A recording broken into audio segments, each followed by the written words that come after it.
All right, it looks like we're ready to go. And so we will call the meeting to order for February 8th, 2022. And we will start with our customary moment of silence. And for today, I would like to conduct a moment of silence for the folks that are working in the hospitals, who have families, but they put their life on the line, and some of them even get sick, taking care of others. And it's a blessing that these folks they continue to do it every day, you know. So I just want to do a moment of silence for those folks.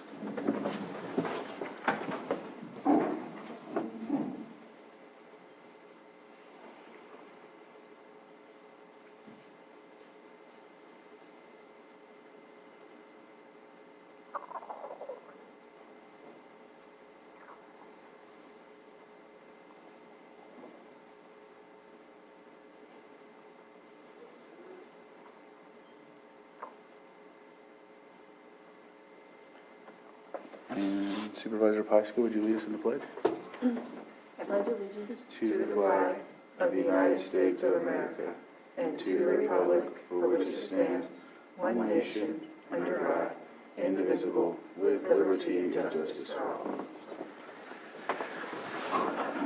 Thank you.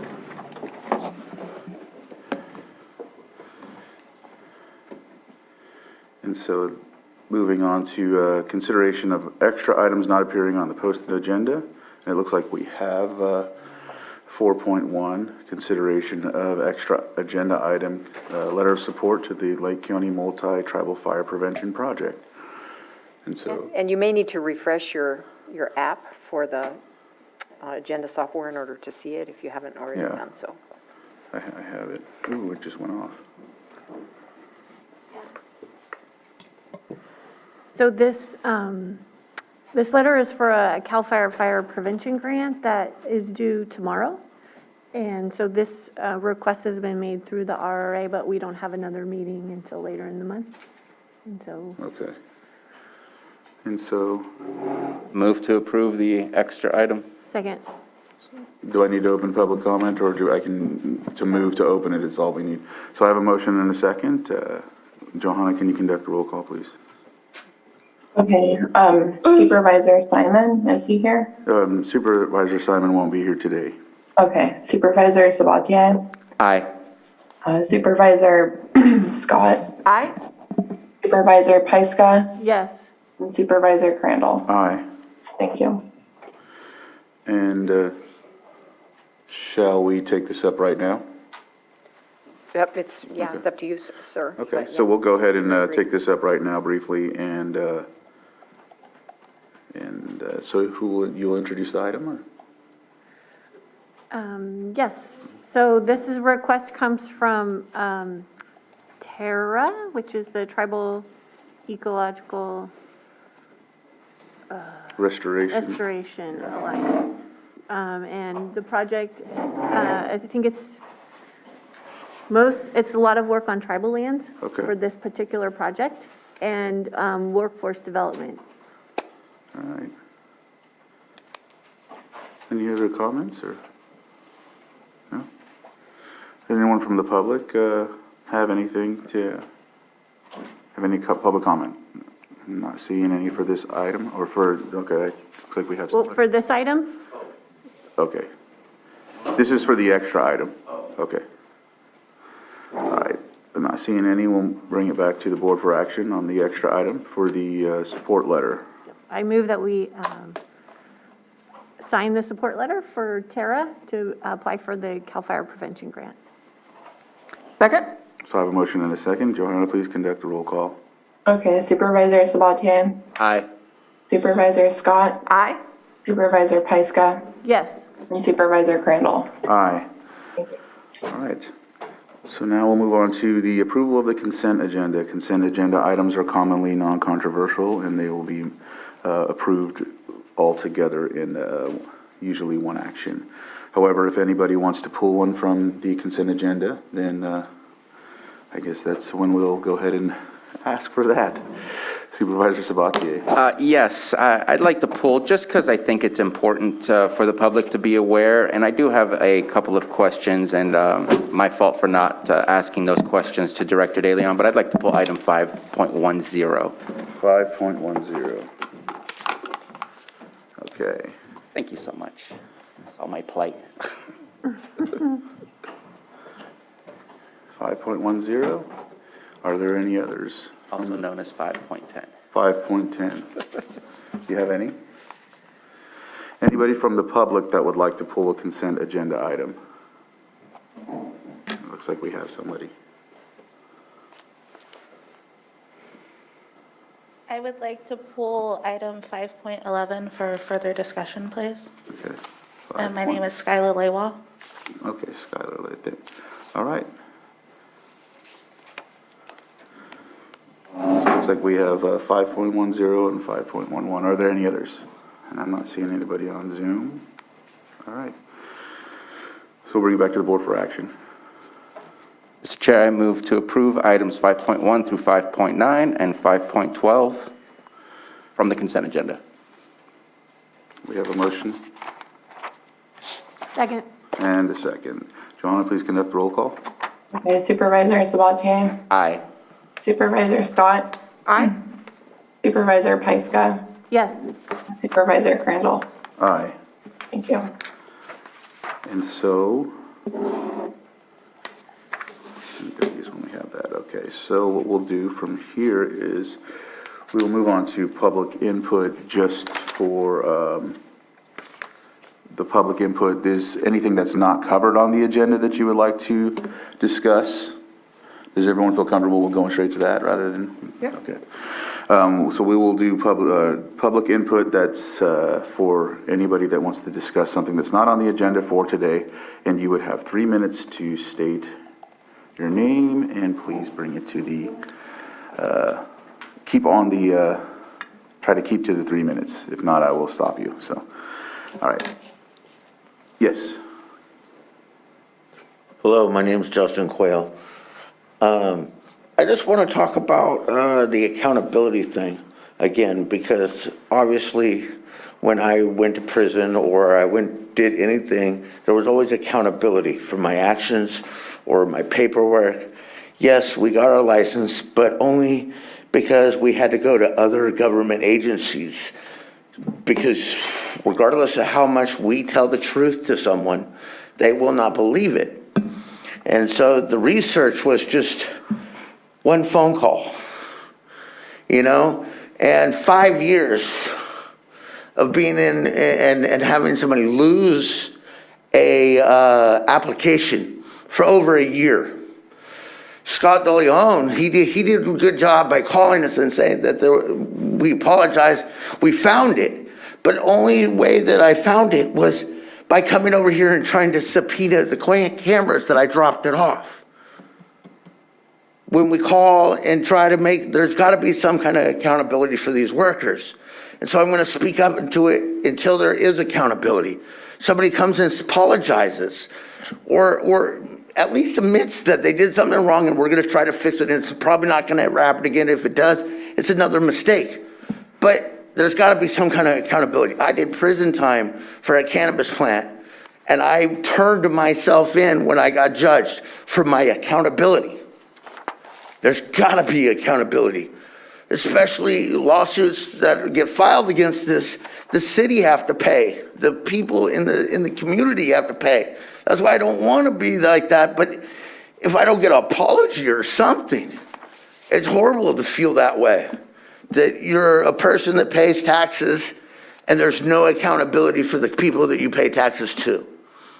Thank you. Thank you, Justin.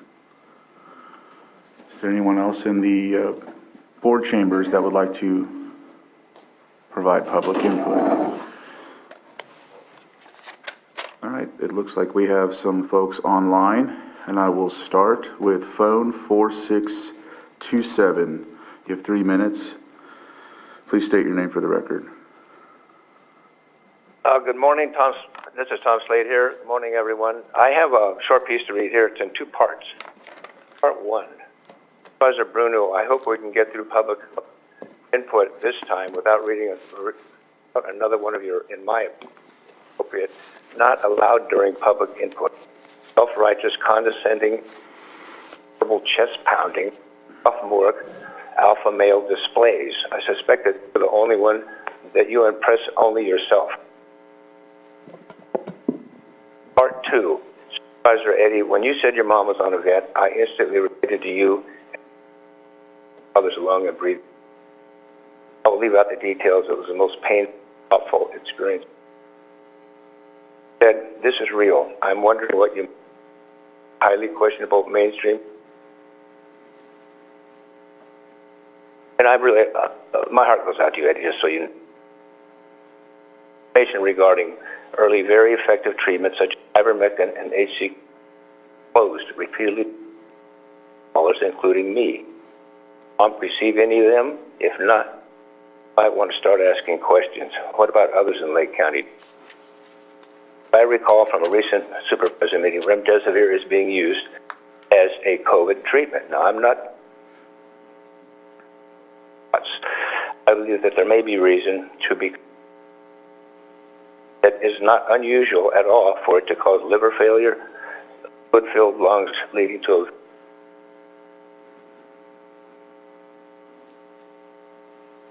I will send you several remdesivir links. Please watch. You will not like. Upton Sinclair said or wrote something that is nearly universal in life. It is difficult to get a man to understand the thing when the salary depends on not understanding it. Salary, of course, but self-interest. I think are willing to risk committing corruption, whatever it might. I wish all the supervisors would realize that callers care. We do care, or I certainly, we all do, I'm sure. I think that I can speak for them, that they know we are not welcome. You're very clear, but we call anyway, each in our own way, to provide you with important information that, from my experience, I've been getting from.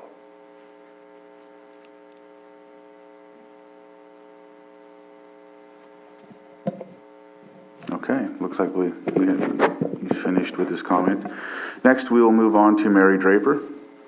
Mary, you have 3 minutes. Please state your name for the record.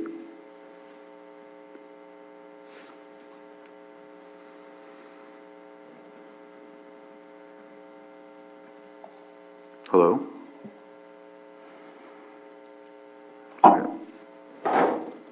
My apologies, Ms. Draper has an older version of Zoom, so in order for her to comment, we have to promote her to panelist. She's rejoining, and we'll make her comment momentarily.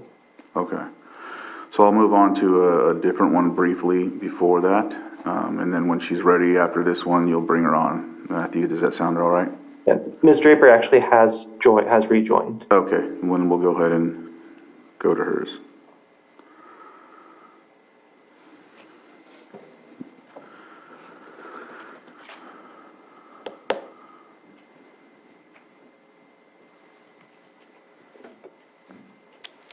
Ms. Draper, are you able to share audio? Mary, are you there? Okay, we'll come back to her, Matthew.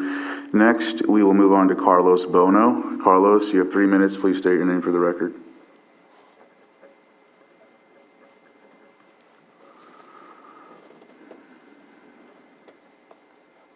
Hello, can you hear me? There you go. This is Carlos Bono.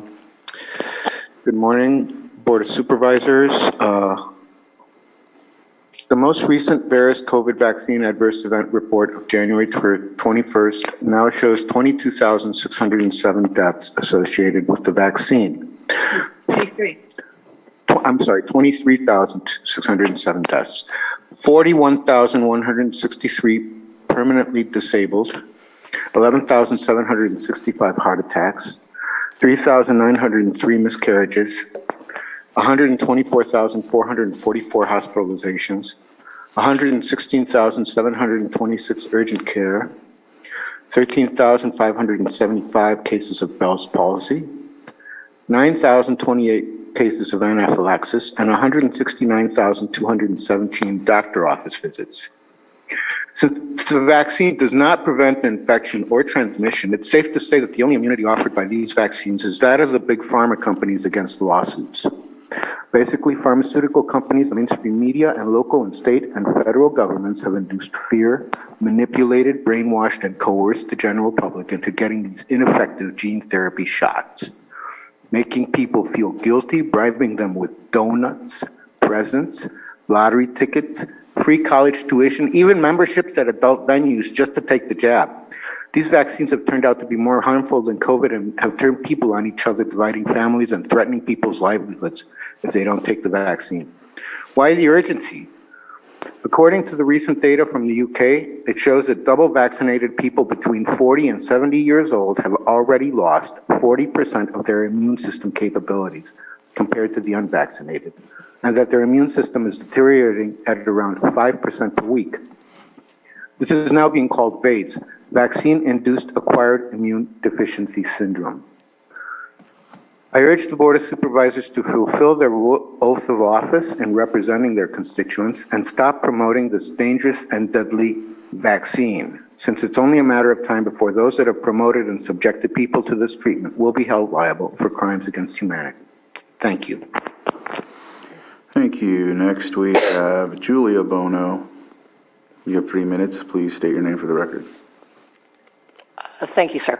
Can you hear me? Yes. Okay. My name is Julia Bono, and first of all, since the Lake County Board of Supervisors has a supervisory role when it comes to the Municipal Advisory Council known as the Middletown Area Town Hall, or MASS, I've asked the board repeatedly for a response to my formal complaints sent via email and certified mail about the failure of the Middletown Area Town Hall to hold a free and fair election on January 13th. The next MASS meeting is now coming up in 2 days on February 10th, so I ask that the Board of Supervisors make an emergency resolution today to vacate the 2 unelected appointments that were then made over my strenuous objections on January 13th in lieu of holding a free and fair election, and to order that an election immediately take place that includes all 3 candidates who then presented themselves. Secondly, I would like to add to the public commentary brought to you today on the issue of mandatory COVID-19 vaccines. I would also, in particular, I'd like to mention the financial incentives that hospitals, clinics, doctors, and other healthcare facilities are incentivized in order to make a COVID-19 diagnosis. Incentive payments made to hospitals under the CARES Act for medical procedure and other tasks include a free and required PCR test, which is notorious for giving false positive results, to be performed at U.S. government expense in the emergency room or upon admission for every hospital patient. A bonus payment is made to the hospital for each positive COVID-19 diagnosis. A bonus payment is made for a COVID-19 admission to the hospital. A 20% bonus from Medicare that provides health services to the elderly is paid upon the entire hospital bill for the use of remdesivir, which has severe potential side effects associated with it. An additional larger bonus payment is made to the hospital if it mechanically ventilates a COVID-19 patient. More money is paid to the hospital if a patient's cause of death is listed on a death certificate as COVID, even if the patient did not directly die of COVID-19. A COVID-19 diagnosis involved in the death also results in extra money being paid to the coroner who investigates the death. While the actual amount that each hospital receives for diagnosing and treating a COVID-19 patient cannot be easily ascertained and is probably variable due to case severity and geographical variations, some observers have estimated that it could be at least $100,000 per patient. Clearly, the medical community has, and hospitals have an incentive, a financial incentive, to diagnose COVID cases and treat people perhaps inappropriately for COVID-19. I think we need to take that into account when we listen to the advice being offered by people who are within this community. We need an independent counsel that can independently assess the risk of COVID-19, not someone who is actually working within the system. It is, the intelligent people who are capable of doing research, who have research degrees, Your 3 minutes have been is informing up. the Next, board. it looks like I passed up Mary Draper. Is she still on, Matthew?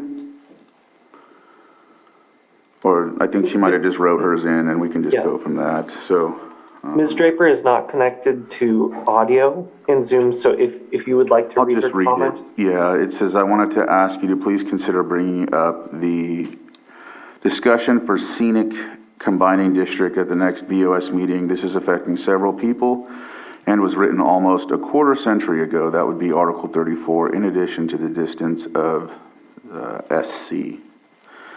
So that was her comment. Next, we have Elaine Zacher. Elaine, you have 3 minutes. Please state your name for the record.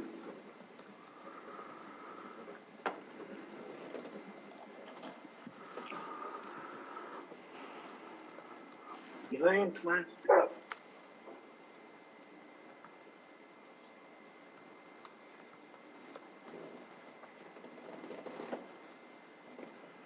Hello? All right. I'm not hearing anyone, so let's move on to the next person. Phone 1113. State your name for the record. You have 3 minutes. Yes, hi. This is Dr. Will Tuttle calling, and I'd like to, actually, that was a really good idea. I think we heard from Julia Bono about an independent commission for everything about the so-called pandemic. And I'd also want to really emphasize two things. One is the mask mandates and so forth in Lake County, that there's a huge amount of evidence that's really pointing directly that wearing face coverings as a prevention of COVID is useless and actually counterproductive in the sense that they don't help and they cause hypoxia, which we've talked about, hypercapnia, long-term brain damage, respiratory damage, many other conditions. They also reduce intelligence in children. This has been, new studies shown that very strongly. The average IQ has gone from 100 down to 78 in young children because of, and since the masking of the population blocks our ability to speak and to have a unique individuality. It's very harmful to a healthy society to have people wearing masks like we're a bunch of bank robbers. I really think we need to question this whole thing and stop, because the evidence is very clear about this. And the other thing I want to emphasize here is to urge moral courage in standing up to the corruption of the financial incentives from the CARES Act, and also to really ask you to please go back to the way you used to do it when the bell rings and it's been 3 minutes, to have the basic human decency to let the person finish their sentence, and then go to the next person. This just completely chopping someone. It's like we're not people. You don't want to hear what we have to say. You're not our representatives. It's like you're our rulers, and you're just giving us this 3-minute thing, and you're not listening, and you don't care about it. When that's really the message we're getting. When you just chop someone like that, that's not in alignment with your oath of office to treat us that way. So I just want to emphasize those main points. Thank you very much. Thank you. Just like to add that every week there's 3 minutes for public input. Every week you have the opportunity to send us a note, like a couple others that do, and they read from it. You know that the 3 minutes is for other people to have the opportunity. Nobody's trying to chop you off or silence you. In fact, we hear you every week, and we receive documents, information that you send to us, and we read through it. So you can portray that we're cutting you off or being whatever, but that's not the case. This is the way it's always been when it comes to this part of government. And when it works for you, I don't hear you complaining. So here we are, and we'll go on to the next person. Elaine Zacher.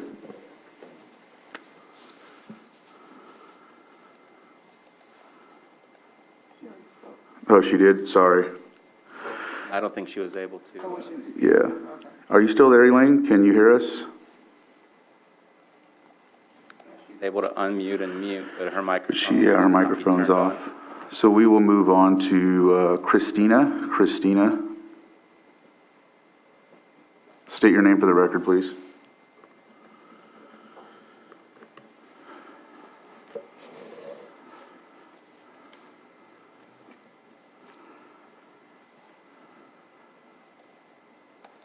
You can unmute. If you unmute, you can, there you go. Can you hear me now? Yep, we can hear you. Yes, I'm Christina Robertson, and I just want to add a little bit to the idea that these vaccines, the push for vaccines and the protocol that's used on COVID-19 patients has been incentivized. The early intervention treatments have been suppressed. This is well documented. There's many, they're not fringe doctors. They're being portrayed as fringe doctors, a small fringe group of doctors.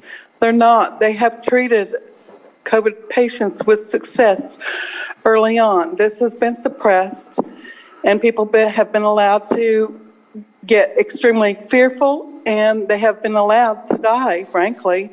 I'm not saying that's intentional on the hospital's part, but there is something going on with all of this money incentivization. I'm not sure that's a word. But the other thing about the money, think of the billions and billions of dollars that have been invested by a certain percentage of the wealthy, and a certain people they just don't, and the government, the advertising campaigns. I mean, they literally are advertising campaigns. And if you look at them closely, they just look like an advertising campaign. They don't give facts. They just promote use. And, nobody's, just look at the billions that are spent. Nobody wants to lose that money, those people. They don't want to lose their money. They don't think they can afford to lose the money that they've spent investing in this one protocol. And they have a lot of money to make off of this one protocol, vaccinate the world. So that is my 2 cents worth today, and I would like people to think about that. And also, one more thing, think about the injuries. Those people, they have names. You can find them. Maddie DeGray, a 12-year-old, who is now in a wheelchair for life, a healthy 12-year-old. There's a young bicyclist. He's famous. His first name is Kyle. You can find him. He's real. He's a real person. He's injured. He's got the myocarditis that's so common in young people, young men. So I would never let a child have this vaccine. They have healthy immune systems. It is an absolute insanity to give it to a child. But guess what? If it gets on the childhood schedule, the vaccine companies cannot be held liable. And because it's on the emergency. Thank you, Ms. Robertson.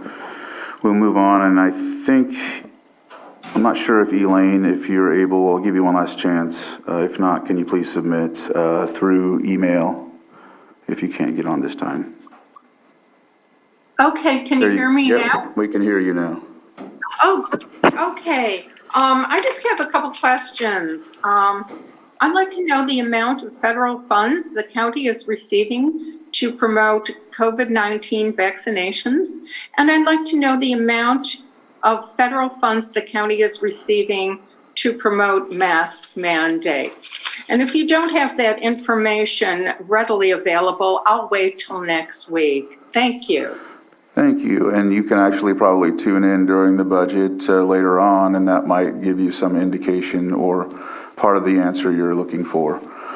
Next, it looks like we have Nikki Hind. Nikki Hind, you have 3 minutes, and go ahead and start. My name is Nikki Hind. I'm back to continue a conversation that was started last week by my comments regarding Supervisor Crandall's granny being sick with COVID. Well, I stand corrected that it was his mum, not his granny, that was sick. And of course, I do wish her a speedy recovery. But my point remains. This is just anecdotal information, serving to cover the obvious elephant in the room fact that there is no hard data to justify an ongoing medical emergency in this county. The work of a county board is to implement and, as necessary, refine the local application of public policy. Back in March 2020, when the board first ratified the public health officer's declaration of a local health emergency, it is possible to understand why at that time they would choose to simply implement rather than to refine state policy. But now, nearly 2 years later, it's past time the board did some of that refining work and at least engage critically with the health department. It should be obvious that their reports are based on nothing more than fluff, packaged with an alarmist narrative replete with cherry-picked anecdotes. But rather than asking some tough questions, the board silently accepts the health officer's report. Then Supervisor Crandall chimes in with his own prize anecdote. And so the COVID business is concluded. It is sad and pathetic to witness this. Sad to see the board so miserably failing the people of Lake County, and rather pathetic to see a supervisor using his own mother as a propaganda prop. The board's COVID proclamations and mandates are not any other business item. They are limiting on an ongoing basis the natural freedoms of Lake County residents. All right, thank you, Mr. Hine. We have the rest on an email, so we'll go ahead and read the stuff that you bring forward. And I know you desire to get a response. And bullies most often are people that try to get a response so that when the response happens, they can play victim. And I'm not going to give you that opportunity. We're not going to censor you. We gave you 3 minutes. Thank you for your comments. That's the best thing about this country that many of you keep saying is you get to speak your piece, and that's just the way it is. So thank you for your insight. We look forward to it next week. Next, we will move on. Let's see, it's not 10:30, so we can, should we go back to the 5.10 maybe? Is that the one, Supervisor Sabatier, that you wanted to cover? Up to you, Chair. I do see that Director De Leon is here on Zoom. All right, so we'll go on to that one briefly. Or just to cover it, it's 5.10, approve plans and specifications for the Middletown Multi-Use Path Project, bid number 22-05, state project number ATPL 5914, parentheses 102. And I'll give it to Mr. De Leon, or Director De Leon, sorry about that. If you have anything to add, or Supervisor Sabatier, if you wanted to start with Sure, that way we can go ahead and focus the conversation. Thank you. I know that this project has been in the works for probably, I want to say at minimum 3 years, maybe 4 years. I know it started over at the APC committee, and then eventually once that was concluded, it was brought down to the county to continue on the work, to get the CEQA done, and to get the planning stuff done. I think it's an amazing project, and I did not want to let this one slide through without making it public, and I was just wondering if Director De Leon can at least provide some details for the public as to where this is located, what it's for. I think this is the type of project that I would love to see happen in other areas of the county as well, and this will be a good, hopefully a pilot showing of what we can do to provide greater amenities for moving around and being able to enjoy our environment. All right. Sure.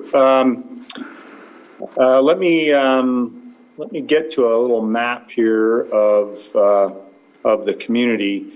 Basically, this is an actually pretty unique project in that it is taking a trail that kind of had been created through time,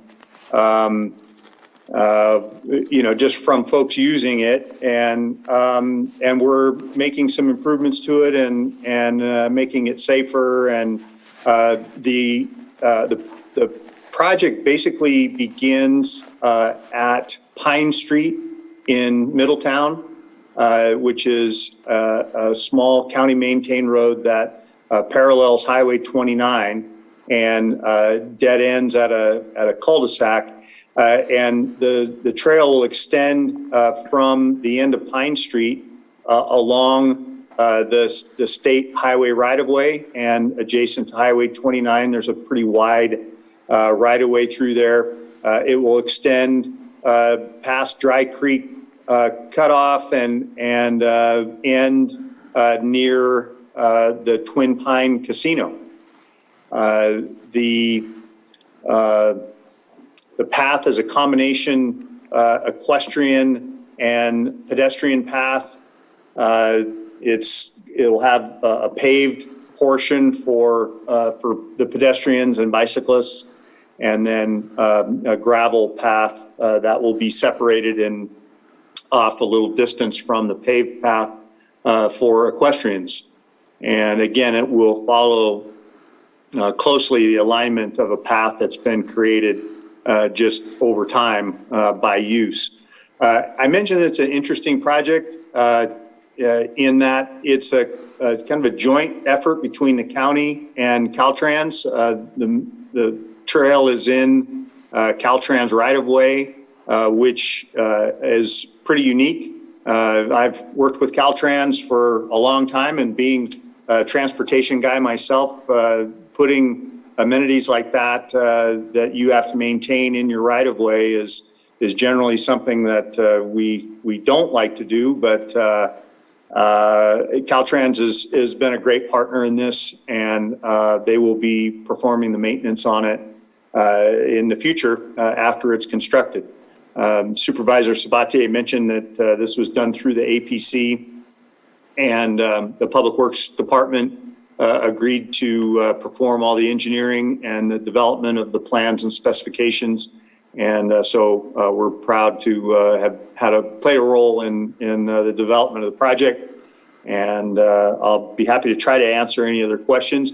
If folks want to contact our department, probably the best way to just give us a call at 707-263-2341. And if they'd like to see a set of plans, we can have a PDF and we can email that. I will also ask staff to put it up on our Facebook page, and perhaps we can put a link to the PDF of those plans so folks can take a look at that. So we'll put that out on our Facebook page and get a link to folks. Thank you. Happy to answer any other questions. Supervisor Sabatier? Thank you so much for that description. Again, I think this is a fabulous project. It's kind of an organic trail that the community decided I want to use it as a pathway, and we've expanded on that by making it amenable for other uses, for multi-use, and I appreciate that.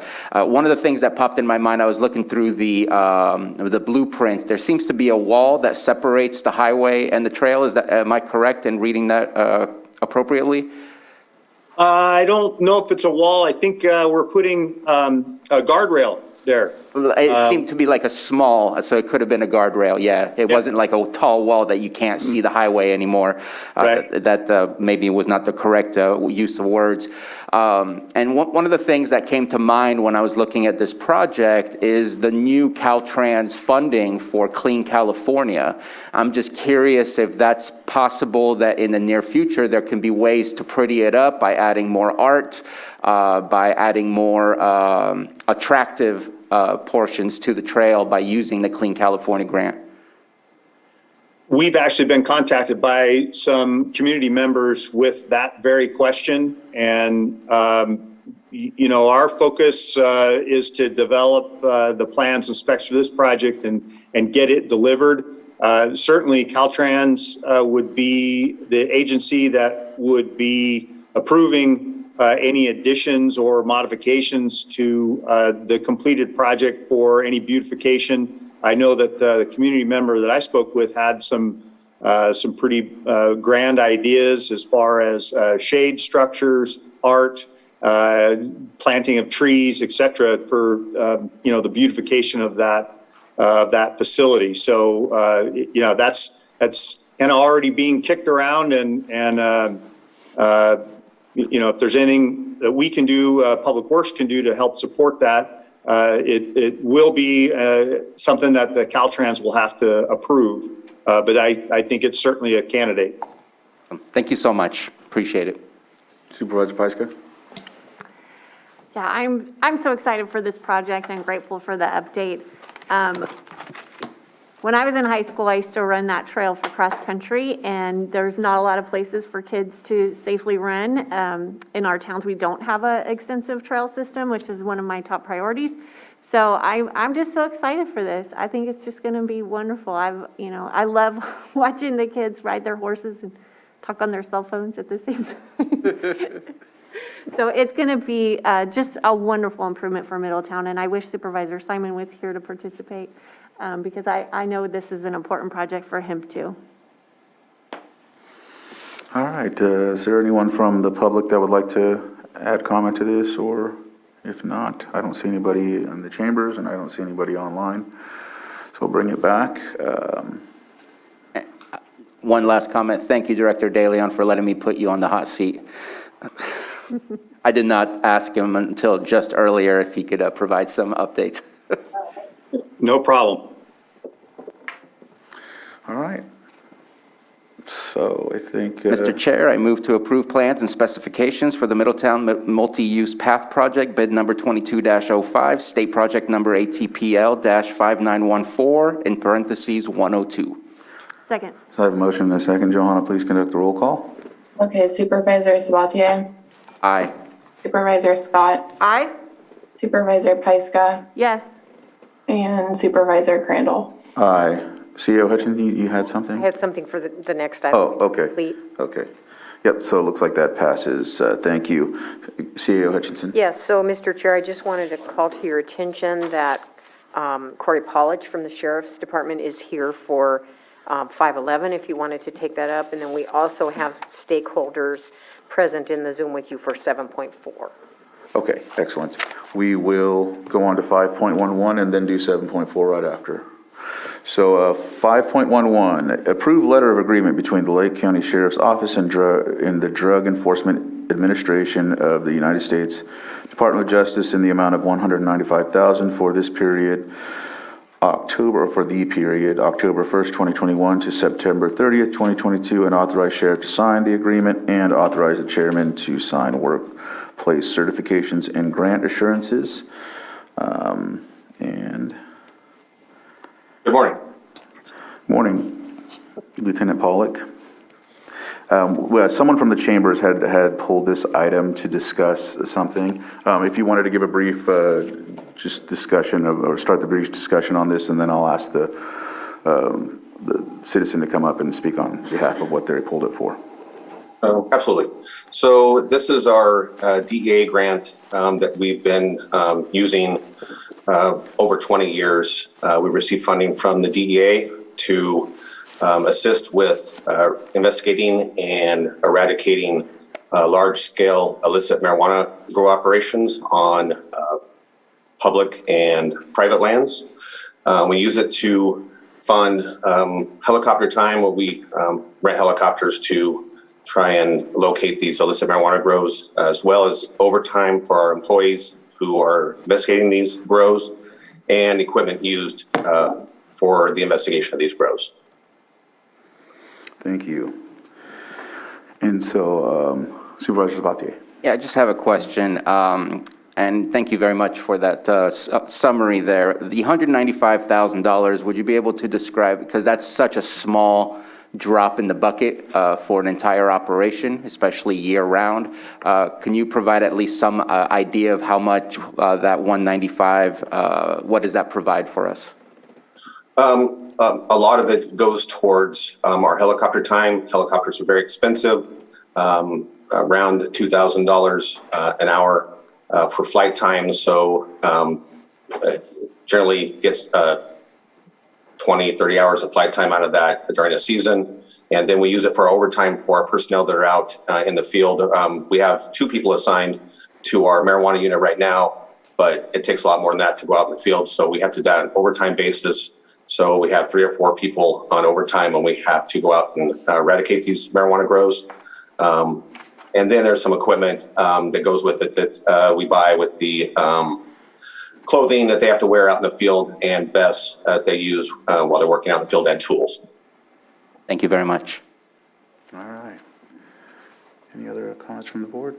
I'll open up to the public. Did you want to make a statement about why you would desire to pull this item? Yes. My name is Skyla Lewa, and as I was reading the agreement from the United States Department of Drug Enforcement Agency, I would like to point out that on item 2, you say that marijuana is being cultivated on federal, including federally recognized tribal lands. And then it goes on to say that you guys will only enact on it if it follows under option 1 or option 2.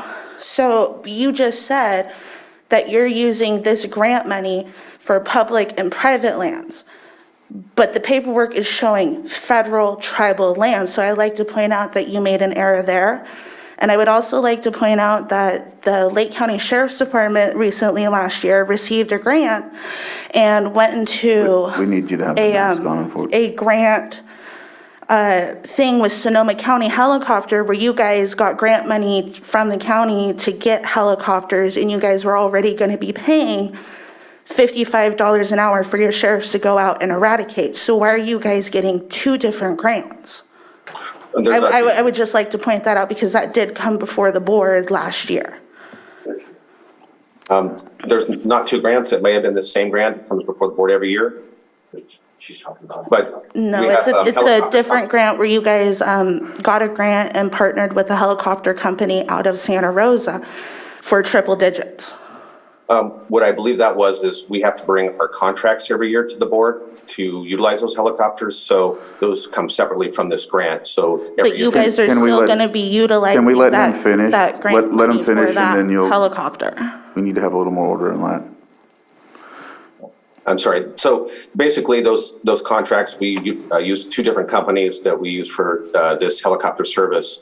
And so those contracts come before the board every year for approval up to a certain amount that we're allowed to spend during this period. And that what is approved is paid out of this grant. So that grant that you guys partnered with Sonoma County, you guys also said that the sheriffs are going to be getting paid $55 an hour to go out to the federal lands to eradicate the marijuana. So why would there be another grant that has $55 an hour, but now there's another grant and you're saying that money from this grant is going to be paid to those? That's why I'm saying there's 2 different grants and they're both being utilized for the same thing. I'm not familiar with the grant, the other grant that you're speaking about. I'm sorry. I would suggest for you to do your Board of Supervisors research and search for that because that was public information and I would not be speaking about it if it was not information that was readily available to me as a citizen. Okay. Yes, go ahead, Supervisor Paiska. Can I just ask what your concern is for this? Because as Supervisor Sabatier brought up, this is a really expensive task that we have. And I think maybe we're looking at 2 different fiscal years. That could be a possibility too, if you're talking about something from last year. But it did fall into this year too. Yeah.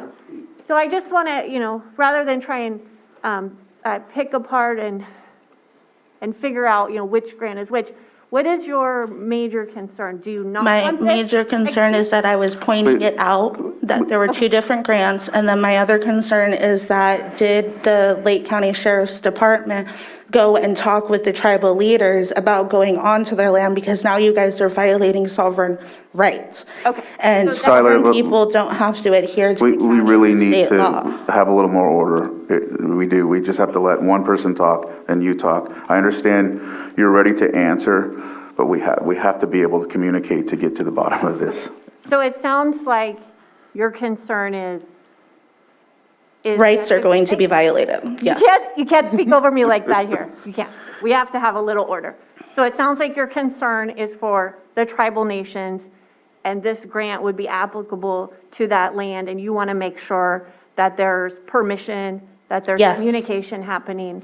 Yes. And that seems to be the biggest point here. Yes, but I'm also allowed to point out that there were 2 different grants that I'm bringing to the board's attention for further research. And it could be 2 fiscal years. It could be that. Could be, We are in the but it would be great if there would be some All right. research done. Thank you. So Lieutenant Pollock, you have anything to add to this? Just to address the tribal land issue, we do work with the tribal leaders and would not violate any of their sovereignty regarding that. Right, and in this situation, I just wanted to see if this, if Public Law 280 applies to tribal lands when it comes to anything like this, especially with the Drug Enforcement Administration. I would say it's a very gray area and something that we are still working through and working with the tribal leaders to figure that part out. Yes, if you could say one last thing, and if we converse, please let the other person talk, or we'll have to stop from here forward. I would also like to know what would be constituted as a large quality cannabis grow that's being grown, because the California state law just said that it was 6 plants that people are allowed to grow. And that would be the same for tribal members too, depending on that tribal ordinance. But if those tribal members are allowed to grow 6 plants, are you going to be going after anybody that's over 7 plants? No. Thank you. Supervisor Sabatier, you've had your pen up. I didn't notice it, sorry. Oh, no worries at all. I would suggest that the same process we take with private properties who also have rights are the same processes that we take with tribal land, that we don't have the right to just go on a property. There is the potential for summary abatements when there is an actual danger in the area. A plant is not considered a danger. But at the same time, there's a process that we have to go through. That's a warrant from a judge or permission from tribal to be able to go there. And so even though it says private property, it doesn't have all the exact processes of how we go about to go on private property. Similarly, that it doesn't describe the exact process on how it is that this grant can be utilized when going on tribal land. There is a process that we have to go through, or else we find ourselves in hot water if we don't follow those processes, which we do. The other part is this is for uses that can be used internally. This can help pay for our helicopter time. I know that we have Sergeant Keithley, who is continuously up in the air and seeing what's out there. And the other one was specifically for another helicopter in order to have more time in the air and the more capability to see what's going on. So it may intersect, but it's 2 separate grants and not 2 of the same grants being done simultaneously in the same year. I remember I think we have more than 1 external grant with helicopters. I think we might have had 2, if I remember correctly, other than this one that we get DEA funding specifically for our sheriff's unit to eradicate cannabis, especially on federal land and state land and things like that. That's correct. Okay, and I didn't close public input, so if you would come up and state your name for the record, and let's stick to the 3 minutes, and we'll try not to do a back and forth. I'm not very good. My name is Justin Quayle. No, I always question, hopefully that they're not coming in like they used to. I ran from them in the woods. I got chased by them with guns. So hopefully you guys do it in a more peaceful way than just running up and saying, get on the ground, and not even telling you're cops or anything, just people running out of the woods, because we also have that situation with cartel. So hopefully you're going after the cartel people that are actually running around in the woods with guns, and not people that are just growing to make it. Thank you, Justin.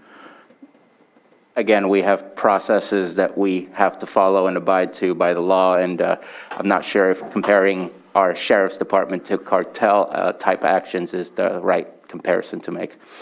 It'd be very clear we're law enforcement. Okay. It looks like we have 1 person raising their hand in the Zoom room. Sean Connell, if you can unmute and state your name for the record and keep it to 3 minutes, please. Yeah, thank you, Board. Can you hear me? Yes. Perfect. My name is Sean Connell. I just have a few questions, and then I'll wait for a response. I understand this is a $200,000 additional grant from the DEA, something the Lake County Sheriff's Office has been signing on for at least the last 20 years, as stated by the lieutenant. I just want to know, a few questions. How many actions does this actually cover for the Lake County Sheriff's Office? I understand it really covers their overtime and purchases of needs for equipment. And then out of those actions that are actually done at Lake County, how many turn into convictions? How many times is Lake County Sheriff's Office been present on legal applicant state regulated cannabis farms? And then lastly, are these actions that this grant is going to cover, is this stuff that the Lake County Sheriff's Office brings and then records and basically uses a line item receipt to cover the cost at $200,000? Or is this an actual jurisdictional, can't think of the word, compromise where the Lake County Sheriff's Office is going to be subset to the DEA, and the DEA is going to be the leading force action? With that, I will look for your answers, and thank you for your time. Thank you. And from there, I'll close public input and let you go ahead and answer Lieutenant Pollock. So the DA just provides support and funding. They are not the lead agency. We are the lead agency investigating these types of operations. We probably investigate 100 to 150 cases with this money. I don't know how many lead to conviction. I don't have those stats. That would be a question with the DA's office, but that's where the funding is used for. And sorry, I didn't write down all your questions, but it is solely to support the Sheriff's Office with funding, and so that we can have the right equipment to do these operations. We wouldn't be able to fund these with the county. Right, those were the questions he had. You answered them. All right, I'll bring it back to the board. Does anybody have anything else to add to this? Mr. Chair, I move that we approve the letter of agreement between the Lake County Sheriff's Office and Drug Enforcement Administration, DEA, of the United States Department of Justice, the DOJ, in the amount of $195,000 for the period of October 1st, 2021 to September 30th, 2022. And B, authorize the sheriff to sign the agreement, and C, authorize the chair to sign the workplace certifications and grant assurances. So I have a motion and a second. And real quick, I just wanted to ask County Council, did we cover the area of where the citizen discussed the federal reservations or something like that? I think the citizen discussed that the sheriff's department was doing work on would possibly be doing work on tribal lands, but that was remedied. We had the answer for that, right? Or yeah. If your board is satisfied, I believe what you were told by the sheriff's office is they work in collaboration and cooperation with the tribal nations. Thank you. I just wanted to make sure that was stated again, so we can. So I hope that helps with the remedy of that. So we have a motion and a second. Joanna, please conduct the roll call. Okay, Supervisor Sabatier. Aye. Supervisor Scott. Aye. Supervisor Pyska. Yes. And Supervisor Crandall. Aye. Thank you. All right, and we said 7.4. 4. Okay. 4. It looks like I'll be passing the gavel over to Vice Chair Scott for this item. And we'll wait for you to go. Yeah. So I'll go ahead and just read the item while Supervisor Crandall is leaving. So 7.4. Okay. I need to wait. 7.4, this is continued from December 14th, 2021. This is a discussion and consideration of a board action in response to a gate on a public roadway. This is a review, and I know this was brought to us last time, and we wanted to postpone this to be able to go back and look at the discussion we had previous, because there were some questions raised if people were given the proper time to speak, and if agreements were actually made at that time. I know myself, I went back and was able to review that video, and I believe that there was proper time allowed, and that there were agreements made. So here we are to talk about reviewing. So I'm handing it over to County Council. Well, yes, Director De Leon also Okay. has a report for your board. You had asked him to go visit the site. So we'll go Yes. to Director. I'm sorry, he is available with his PowerPoint, and Lloyd Guintovano from my office is here for further board questions. Okay, so Director De Leon. Good morning. I'd like to share my screen, please. And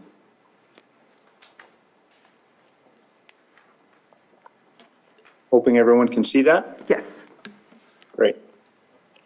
What I'd like to do this morning is just go through the summary of the issues and a summary of my findings as a result of the site visit that I made at your request. Some things that I'd like to point out and this was discussed in the meeting or the previous meeting. These are Streets and Highways Code, Section 1486, and I'm not going to read that, but it allows gates to be installed on public road with the board's approval. Section 966 allows, again, for you to provide for the erection and maintenance of a gate, and then it specifies that you can prescribe rules and regulations relating to that gate, and it says specifically that the person whose immediate benefit for the gates are erected or maintained shall, in all cases, bear the expenses of the erection and maintenance of the gate.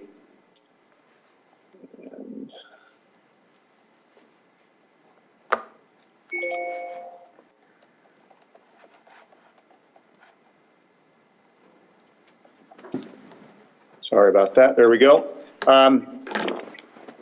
There was a question at the last meeting, how long we've been dealing with this. And so I thought I would give you a summary of that. In December of 2015, the Board of Supervisors considered the gate and concluded that though they understood and appreciated the concerns that were raised by Robinson Rancheria at the time, the board suggested additional discussions to reach a solution that would be agreeable to all, but that in the interim, the gate had to remain open. In May of 2021, following a request by Robinson Rancheria to place locks on the gate, your board considered that request and granted it with the condition that it be upgraded to an automated gate with a clicker opener, and your board requested a review after 6 months in order to evaluate the progress. In December of 2021, your board performed that 6-month review and learned that no changes had been made to the gate. And as you've just stated, there were questions raised about the terms and conditions of your approval of the gate, and your board requested a site visit by me prior to this meeting that was scheduled at that time. I made a site visit on January 18th and met with representatives from Robinson, and then I did a follow-up visit on January 28th, and the photographs that follow were the result of pictures that I took during those site visits. Before I get to the pictures, I want to just briefly show you the overall plan view of Foothill Oaks Drive. It begins down here near the Upper Lake Lucerne Road and is highlighted in green and continues to where it intersects the road here within the Robinson Rancheria area. This area that is highlighted with the black parcel lines are the lands that are owned by Mr. Savaloni, and they were subject of a parcel map in 1988. And the area that is shaded in this bluish color are lands of Robinson Rancheria. The gate is located here, indicated by this red circle. Go to the next slide.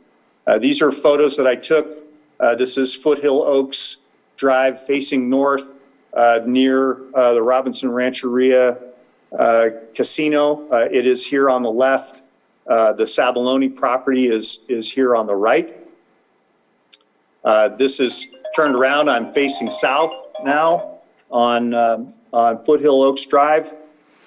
This is near the Robinson's Recycling Center.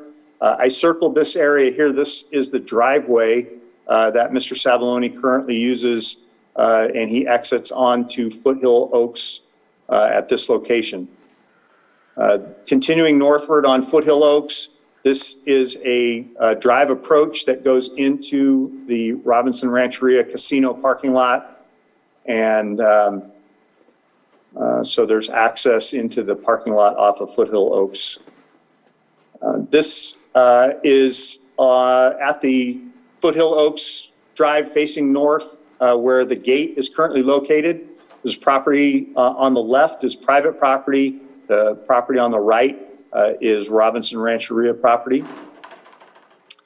The same gate now facing south. And again, Robinson Rancheria property on the left, private property on the right, and the gate. Another photo from the gate. Again, Robinson Rancheria property on the left. This road's called Mountain View Road. It's at the intersection where the gate is located. This is all Robinson Rancheria property, and they have a gate here on that private road, and then you can see this chain across a little preventing access on this road here. And again, another view of the Robinson Rancheria property. This, as I understood it, was some of the, and I'll ask the chairman of Rancheria to, if I've got this mistaken, but I believe these were the dancing grounds, the area where they conducted ceremonies. So this was important land to them here next to the gate. And then finally, Foothill Oaks Drive facing south. This is at the intersection with Upper Lake Lucerne Road. During your previous meeting, one of the things that your board asked for, or actually county council had offered, was that I would make a site visit and come back with available options. So I've added a slide to this presentation to give your board the three available options as I see it. These have been reviewed by county council, so I believe we're giving you as the available options here. And I'll go through those. The option number one would be to allow the gate to remain in place as it currently exists with the following conditions. Robinson Rancheria is responsible for all costs associated with the maintenance and repair of the gate, and Robinson Rancheria shall be required to either provide keys to property owners who have property adjacent to Foothill Oaks Drive, or allow the placement of additional locks supplied by those property owners. Option, that's basically leave the gate as it is right now and either provide keys to the property owners or allow them to place gates on the daisy chain that's been created at the gate, so the property owners would have their own personal locks. Option two would allow the gate to remain in place with the following conditions. Robinson Rancheria shall upgrade the gate with an automatic opening system. Robinson Rancheria shall provide property owners who have property adjacent to Foothill Oaks with opening devices, clickers is what we've referred to those, for the operation of the gate from within their vehicle. And Robinson Rancheria is responsible for all costs associated with upgrade, maintenance, and repair of the gate. Option number two is basically the decision that you made in May of 2021. Option number three is to deny the placement of a gate across a public road and direct that Robinson Rancheria remove the gate within a prescribed time frame, along with the direction to the road commissioner to remove the gate if Robinson fails to comply with your decision. And that concludes my presentation. I'll be happy to answer any questions if your board has them. And that concludes my report. So is there any questions from the supervisors on this item, or do we wish to have the Chairman Cromwell speak at this time? I'd like to know if there's been, I know there was some, I know there was some indication that there had not been enough time to speak with tribal council. I'd like to see if there's an update on that and see if there's been any kind of decision of what is deemed acceptable or what's the flexibility that Chairman Cromwell has been given. Okay, so Chairman Cromwell, if you want to go ahead and speak on that. Thank you for the opportunity to be here today and talk about the safety of our community. I'm grateful for that. The Council of Robinson Rancheria is interested definitely in what Mr. De Leon put out as Section 1. That is providing keys for everyone to be able to make one property owner happy by us financially finding electricity out there or building something out there or maintaining something. That's not feasible or that's not wished for our council to do. But as is, we do fix the gate, we do fix the locks, we do have to replace them all the time. They are damaged, so we have always kept the responsibility and maintenance of it. So number one is what our wish is as a council, as a tribe. I do wish there were property owners alongside of the road besides Mr. Sabalone that could have been asked, or do they have a problem with this? Do they have a problem with the key system? Or is it just one person that is trying to make this situation come about? And what you would hear is that every single property owner along Foothill Oaks Drive is fine with it because we don't want that safety, or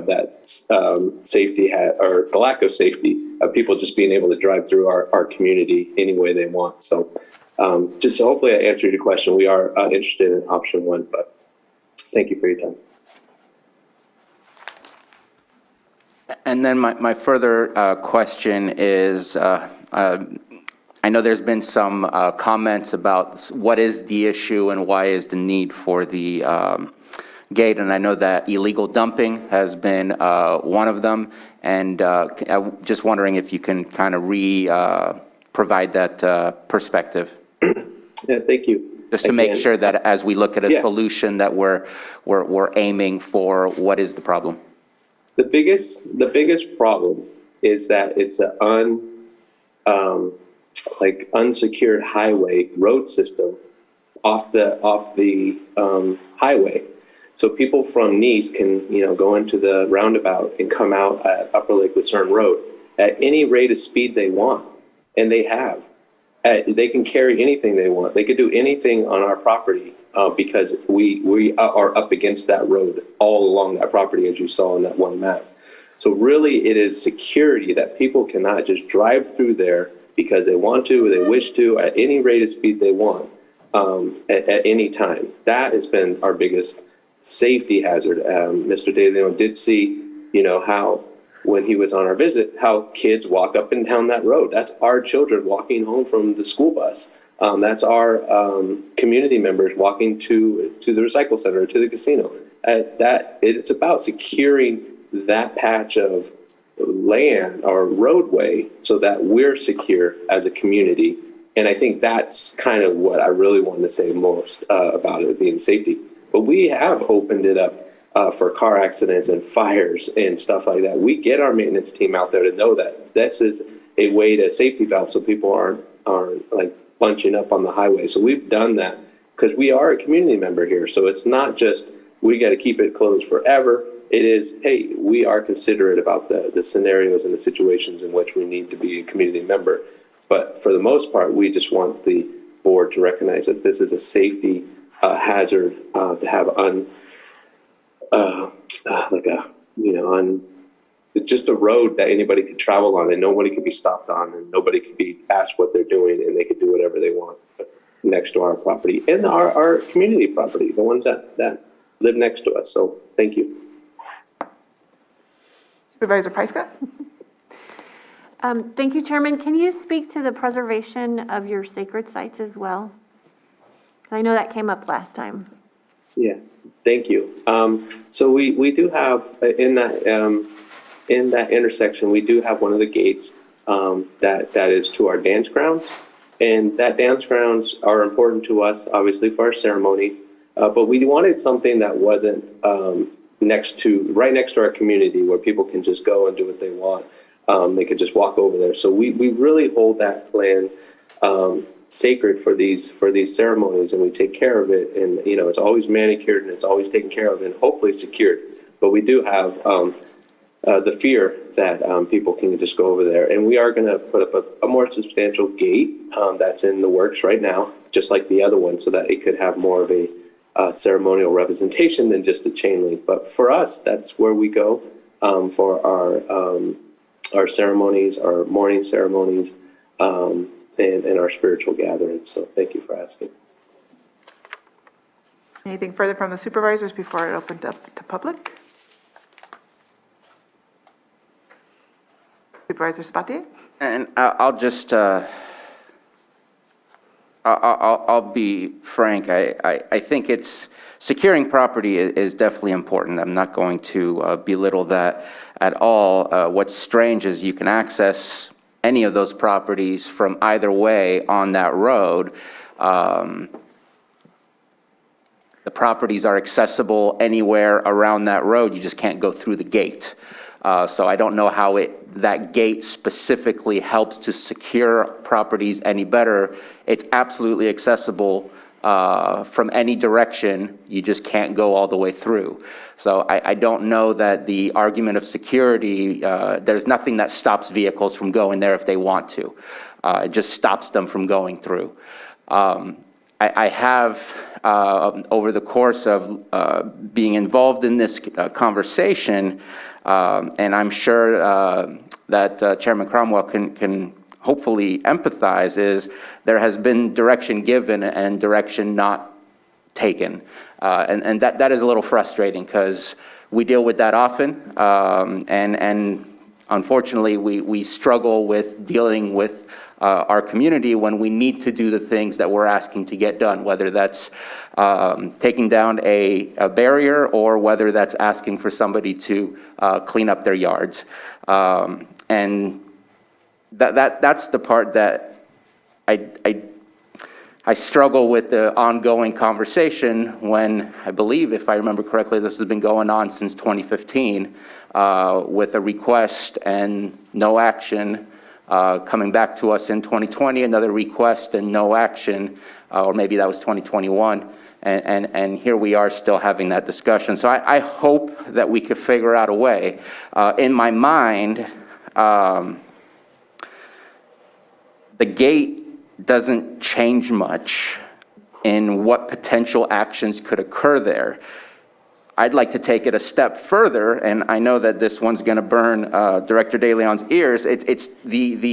We have issues in roadways. I mean, I think that's the problem that we're really discussing here is our roadways are out of sight. I know I deal with Supervisor Crandall all the time. Sulphur Bank Road is a perfect example of an out of sight road that people just destroy constantly. And to me, the answer is not blocking the road. The answer is, how do we stop people from doing bad things in these areas so that your properties can feel and be secured? And I don't feel the gate does that because, again, from any direction on Foothill Road, somebody can reach the gate and damage or violate your properties in some way, shape, or form, which I don't want for anybody, any property. And so I think we have to really think about what can we do that is within our realm of securing our land here in Lake County. Whether that, I know we put up all these new cameras, but those cameras, they're useful for criminals. They're not useful for other type of activities that is hard to see and find because they're only looking through a database of license plates that we know of because they're stolen vehicles. And so, yes, that would be useful if somebody was using a stolen vehicle to commit something heinous on those properties, but if it's damaging your property, if it's vandalism, if it's illegal dumping, those cameras are useless. And I really feel, and I've had some further conversations with the same camera company, Flock Systems, on how to deal with these types of things. And I really believe that as Lake County, we know that the out of sight, out of mind is where the bad things happen. And so I completely understand the perspective of Robinson Ranch area wanting to secure, but to me that we have to go above and beyond that. It's a road. It's meant as it's great that you want to open the gate, but during an emergency, seconds really matter. And while I think you have every intention to be there as quickly as possible to open it up, I watched the cache fire go through. People were attempting to save lives faster than they could even try to attempt to do anything about the fire. And we can have some very scary moments where Highway 20 could be blocked off and Foothill Road is completely blocked off as well until somebody gets there. And I think that the purpose of a roadway is to be a roadway unless it's a private road or a driveway. And that is not the case. So I struggle to set the precedence of saying, yes, you can keep the gate. But I'm also second guessing last time's conversation of a gate that can open, because again, that's only useful for the people that live in the area. When there's an emergency, it needs to be useful for all. This is a public roadway, not a private road or a driveway. So I'm really thinking we need to expand further. How do we secure this road? That's the question I'd like to ask today, because I think that's the direction we need to go. The things that happened that you are worried about are things that should never happen to anybody's property, let alone yours. And I think that we really need to have a serious conversation on how we can prohibit that from happening there and in other areas in the county. And I know it's a scary thought because there's a lot of areas that are out of sight, out of mind. But at the same time, I think we need to do our part to reduce the kind of vandalism that we're seeing when we're trying to drive around and enjoy where we live. So I'll get off my soapbox. And I think you've really opened up a larger conversation that we need to be having, and I think we need to bring it back to what we're talking about here today. And I know you used the word that we gave a request, we gave direction at the last meeting, but I actually think it went more than that. It was going back and looking at the May meeting, it was an agreement that we made as the board with the tribal nation about what was going to happen and the time frame that was going to happen and coming back for a review. So going back and looking at that, the agreement was that a gate was going to be put in with a clicker in it. And the reason why it was brought back was to review to see if that happened.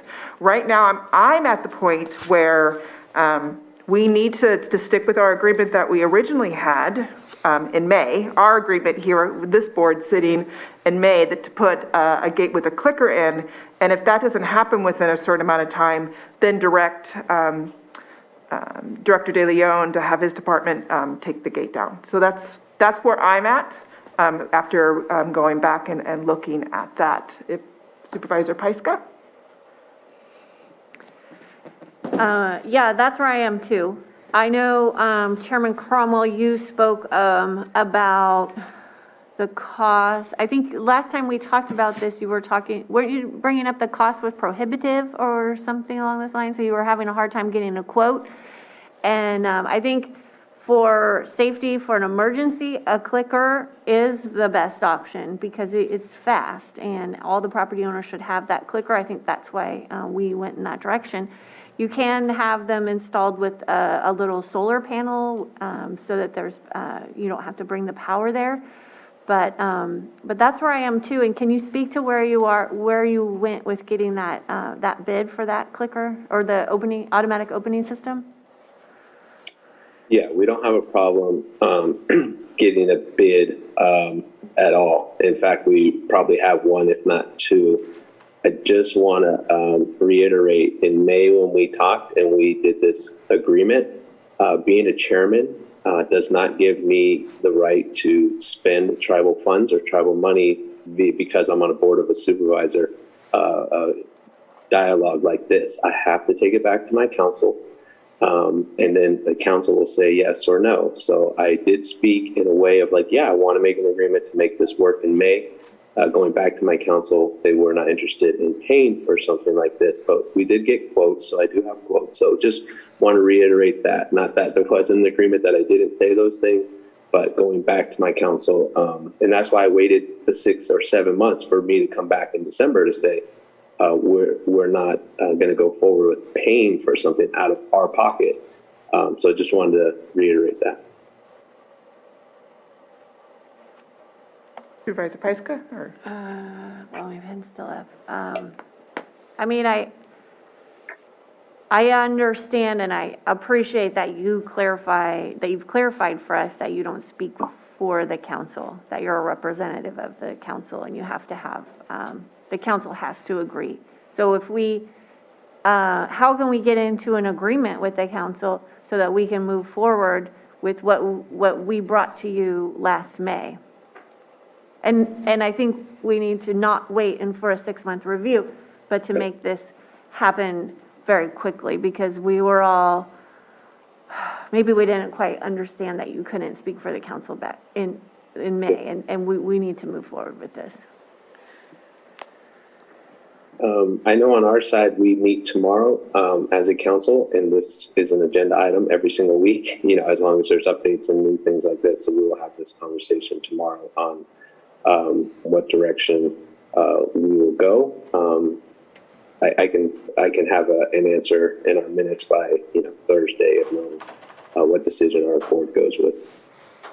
Supervisor Sabatier? I would like to disagree on the strategy. This is a county road. There is a gate across a county road.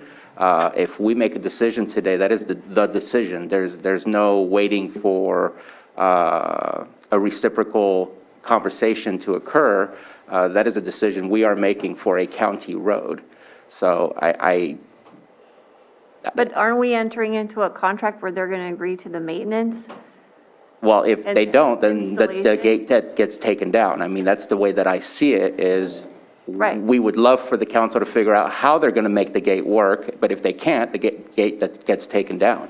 I don't think that there's a back and forth on the decision we're making today. The decision is we've been waiting for this to happen on this county road since 2015, and the decision is on a county road that we are liable for, and I think that's the way it needs to work. Right, but we need to, we are where we are. So we can get the response from the council. Are they going to move forward with what we have laid out? And if they're not, then the gate gets removed. That I agree. I agree with that also. Carol? I just wanted to call to your attention that Brian Momsen is in Zoom and has had his hand up for a while. Brian? Thank you, commissioners. I'll be brief. You've covered a lot of what I was going to say, but just as a matter of procedure, there was a hearing and a vote, or whatever you want to call it, in May, and there wasn't any condition that Chairman Cromwell had to go back to his government and get further approval at that meeting. If you look at the video of that, and certainly between now and the last meeting in December, that should have happened. It's been 7 months now when we had this agreement, and we went through all that. It's difficult for elderly people like my client, Mr. Sabaloni, to get out of the vehicle and unlock the gate with a key in the heat or the rain, and we reached this clicker compromise, and they really haven't done anything to follow through with that. I thought from the December meeting that what was going to happen was the board was going to go back and look at the video of May to see what was agreed on, and the road commissioner, Mr. De Leon, was going to go out to the site to address a safety concern. I didn't see anything. His report was very thorough, and I appreciated the visuals, but there wasn't anything in the report about a safety concern.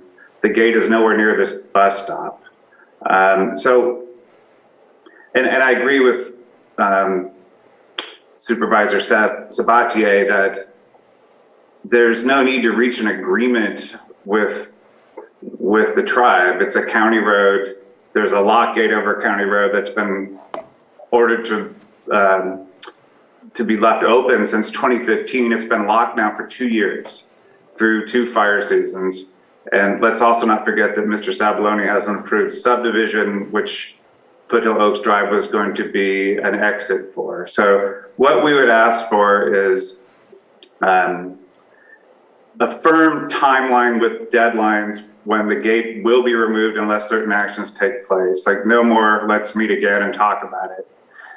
Either have it removed now or say this clicker compromise has to be implemented at their expense. The code section is clear on that within 2 or 3 weeks, or else removal is ordered and there will be fines and penalties if that doesn't happen, or that the county can remove the gate and seek reimbursement of its costs. If you have any questions, I'd be happy to answer them. Thank you. And with that, I'm going to continue public comment. Is there any other public comment on this item? I'm going to look in the Zoom room first. Seeing no hands, then I'm going to come to the boardroom. Is there anybody in the boardroom wishing to add public comment or questions on this item?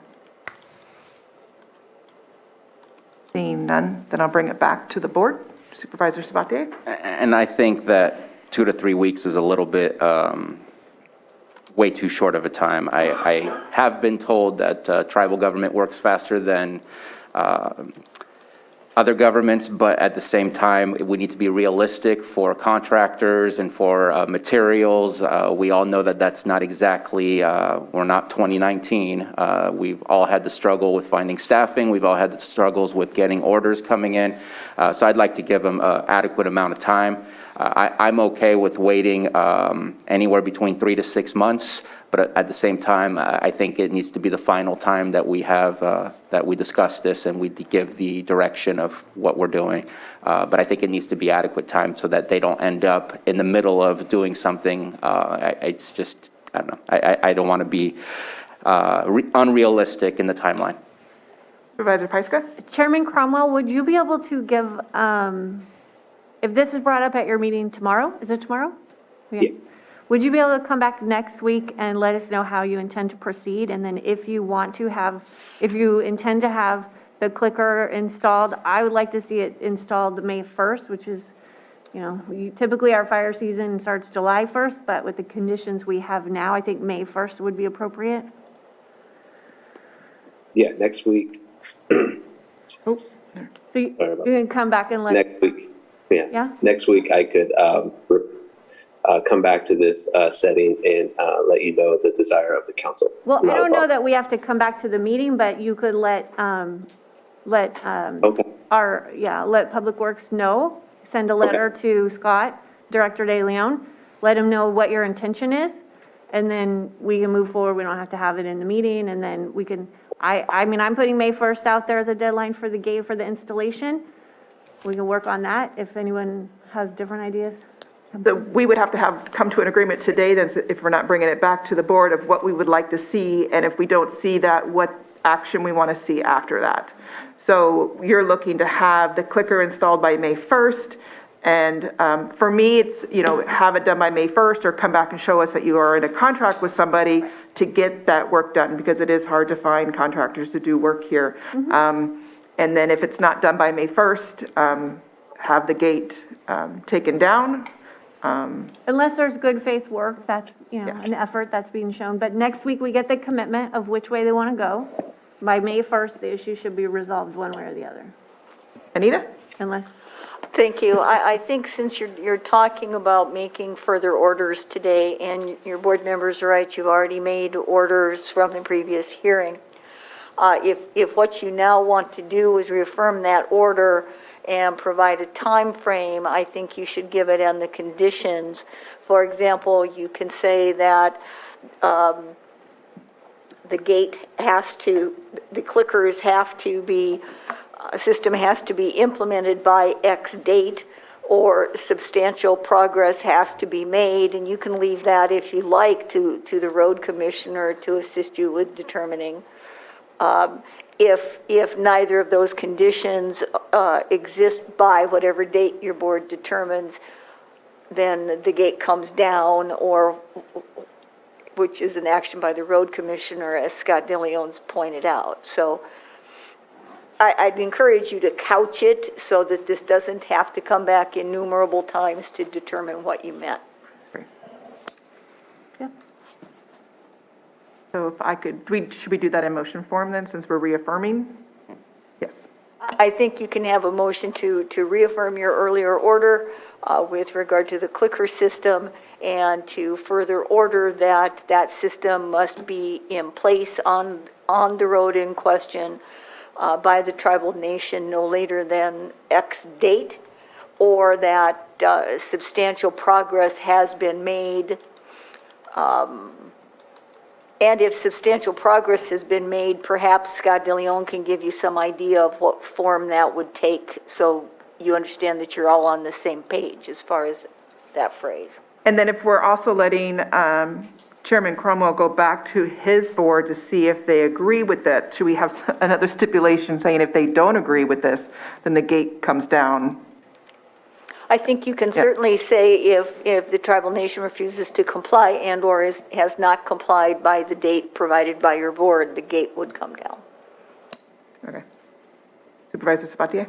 So just to complicate things, I think that as soon as we hear that the gate's not going to be updated into a clicker, or if the date has passed without substantial progress, I would like to give a deadline for our Public Works Director that within 15 to 20 days, let's say 30 days, that the gate comes down. If we're talking about emergency use for fires, we also don't want to get to that gate at a much later time. We want to get to that ASAP. So I just want to make sure and add that in. Amendment to the amendment. Yeah, I agree. I think that's what I was trying to say, but you said it much clearer. All right. I will take a stab at this. I move that, how did you start it, Anita? I think what you can do is you can. Microphone, I don't think are you on? I think you can make a motion to reaffirm your prior order. I make a motion that we reaffirm our prior order to have an automatic gate installed by Robinson Rancheria, to be maintained by Robinson Rancheria, and clickers provided to the property owners, and Fire safety personnel, perhaps? And fire safety. First responders. First responders.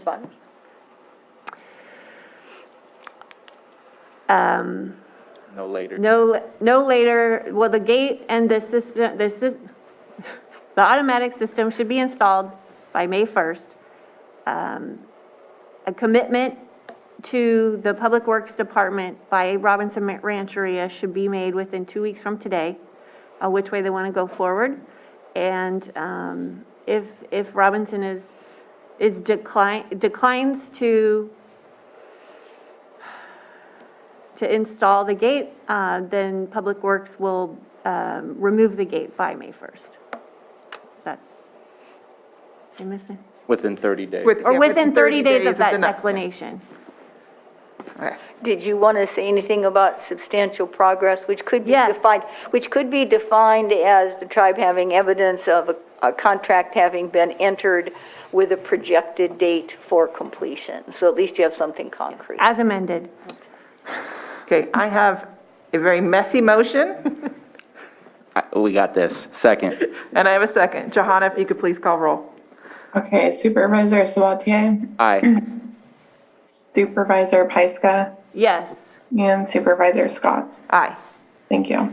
And then with that, we will go get Supervisor Crandall and then get to our 10:30 item. Let's take a 5-minute break. Looks like we're ready to continue the meeting from our break. And we're going to move on to item 6.2, our 10:30 item, consideration of acceptance of the December 31st, 2021 report of Lake County pooled investments. And Supervisor Sabatier, if you would like to go ahead and...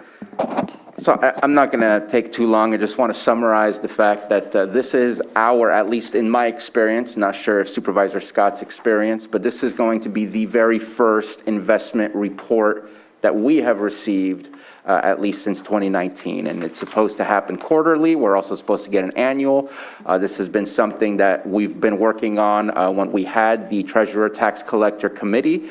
Eventually, we did sign a contract with Chandler and Associates. Not sure if that's the right... Asset management. Asset management, thank you. It's been a pleasure working with Carlos to eventually change our policy and revise our policy. That's come through already. And today, we're going to be hearing about our first quarterly report and how things are going. And thank you very much for being here. It's my pleasure to be here. Thank you for having me. I do want to update you on the investments. In addition to that, and perhaps maybe first and foremost, I want to update you on some activity that we've been having in terms of, from an operational standpoint, getting our act together. I know the Treasurer Tax Collector has been a part of that. Is she on? Right behind you. And Barbara, did you want to add any comments before we get started? Oh, you're on mute. Oh, I apologize. Yes, good morning. So I want to thank you, Carlos, for coming today to update us on the status of our investment program balances, holdings, and yields. First, before we get started on the update, I would like to say that our team, we are aware that we are behind in the interest apportionment for this last several months. And I would like to say we do have a plan in place, a strong plan in place. We've had staff shortages that have been critical to our office in getting this done, but we have a plan in place to have this completed within the next 2.5 weeks. We have a priority team that is working on this, and if for some reason that plan does not take place, if there is a delay and foreseen a problem with that, we will be reaching out to the auditor controller and advising her immediately as to that plan. But again, I do appreciate Carlos's time today to come and spend time with us and update us on our plan. Thank you, Carlos. Excellent. Thank you very much. So there's some materials in your packet that I don't know if you're displaying that. I'm going to reference a couple of them because I think they're helpful to have. But before I go into that, I want to reiterate what Supervisor Sabatier stated. There's been a lot of work that's happened with the committee. Supervisor Paiska, you've been a big part of that as well as the Treasurer Tax Collector and her team, and as well as Patrick Sullivan from the CAO and that office. So we've worked through and revised the investment policy. That was a big project. Everybody had a hand in that. We conducted a statistical cash flow analysis to have a target of how much our core assets versus liquid assets. That was a big spreadsheet job. We did a benchmark study with the committee to determine a strategy that would be appropriate for moving the investments forward. And since that time, we began investing in November. So we have 2 full months under our belt, at least through the end of the calendar year. I'm going to talk a little bit about that today with what we have. I can tell you that there's been quite a bit of progress in terms of diversifying the portfolio from a sector standpoint, from an issuer standpoint, and most importantly, from a maturity standpoint. So all of this has been done with a plan in place. We didn't do any of this. We didn't get here randomly, and it's been a lot of work with the various components. It's been a very collaborative approach. If you're looking at your packet, I don't know what your packet numbers are, but I have some page numbers of my own on there. If we just roll forward. Is it possible to share the packet on Zoom so that the public on Zoom and also those in the chamber can at least maybe see it? It might be difficult here. Maybe Matthew? Can Matthew share it? Finding it now. Sorry for the interruption. No problem at all. That way we can all follow. Yeah. Maybe while that's happening or while that's getting set up, I can give you a little bit of background. So there's a few pages here. There's 2-3 pages that explain the economics of what we're dealing with which I think are important to understand. The county is really limited in the types of investments that it can have. You're limited by California government code to high credit quality, liquid and safe short-term investments, 5 years or less. And so that's a very finite world. Essentially, you're buying bonds and you're collecting interest from these bonds. And the 2 ways to make money off of these bonds is, and remember, a bond is a loan, you're lending money and you're collecting interest. So the 2 ways to make to make return on these bonds to get money is the higher the interest that's available that you can purchase in the market, the better, because that's interest income that comes into your coffers. And then, of course, the value of the principal itself can go up and down. We track all of those components. Generally for the pool, though, what you really focus on is what we call the yield, which is just your interest income. And so the interest component is very important. So the reason I'm telling you all of this is because actually looks like we're on the economic update. If we just roll forward 2 pages, there's a couple of charts there on inflation. So right now, you've probably heard in the news that prices are going up, and prices are going up for a number of reasons. But inflationary pressures and those are 2 measures you're looking at on the sheet. on the page. On the left is the consumer price index, which is often used to negotiate contracts and things like that. And the chart on the right-hand side is the personal consumption's expenditures, which is another measure of inflation that the Federal Reserve prefers to look at. But inflationary pressures, that rise in prices is pushing interest rates that are available in the market up. And if you can actually see that if we go to the next page after that one. So those higher yields means two things. It means that as we get more money coming into the portfolio, into the investment program, you're able to pick up higher yields. The chart on the left-hand side shows you the yield history for a 2-year treasury, a 5-year treasury, and a 10-year treasury. You don't invest at a 10-year range, but we're showing you that as an example of what things look like on the longer end. But indeed, if you just look at the 2-year line, which is the very bottom one on the left-hand chart, you can see that there's been a run-up during the bottom of the interest rate cycle during that COVID summer when things shut down, interest rates fell dramatically, and the yield for that investment fell as low as what we call 12 basis points. For the rest of the world, that's 0.12%. That's as low as you got. You invested your money for 2 years, you're going to be collecting interest income to the equivalent of 0.12% per year for the next 2 years. So it's very low, it's a historic low. So this is the kind of low rate environment that we're in. Now you can see that if you move on the left-hand chart towards the right-hand side of that left-hand chart, rates have come up, and that's because of inflationary pressures. So we now have higher interest available to us to purchase in the market, and how quickly we purchase it is a function of how much assets we have liquid in the program and how quickly we can move on new investments, again, diversifying the portfolio. Right now, to give you an idea, that 2-year treasury that hit 0.12% as of this morning is at 1.31%. So it's been quite a bit of a run up. So all this to say is that if we go forward 2 pages, I just want to remind everybody the goals are mandated by California code, and those are safety followed by liquidity, then followed by return. It means that you need to have your money invested in safe investments that are where you're going to get your money back. The second is that you need to have the money available when you need it to make payments to participants in the pool for county expenditures or what have you. And then after you do those, then we start looking for return. And return, as I mentioned, is interest income. And of course, we always look to increase or protect the fair value appreciation of the principal in the portfolio. Right now, because of the dynamic I showed you here in these pages, interest income is going to go up, which is very good news. You'll be able to budget higher interest income, and that's a net positive to the county.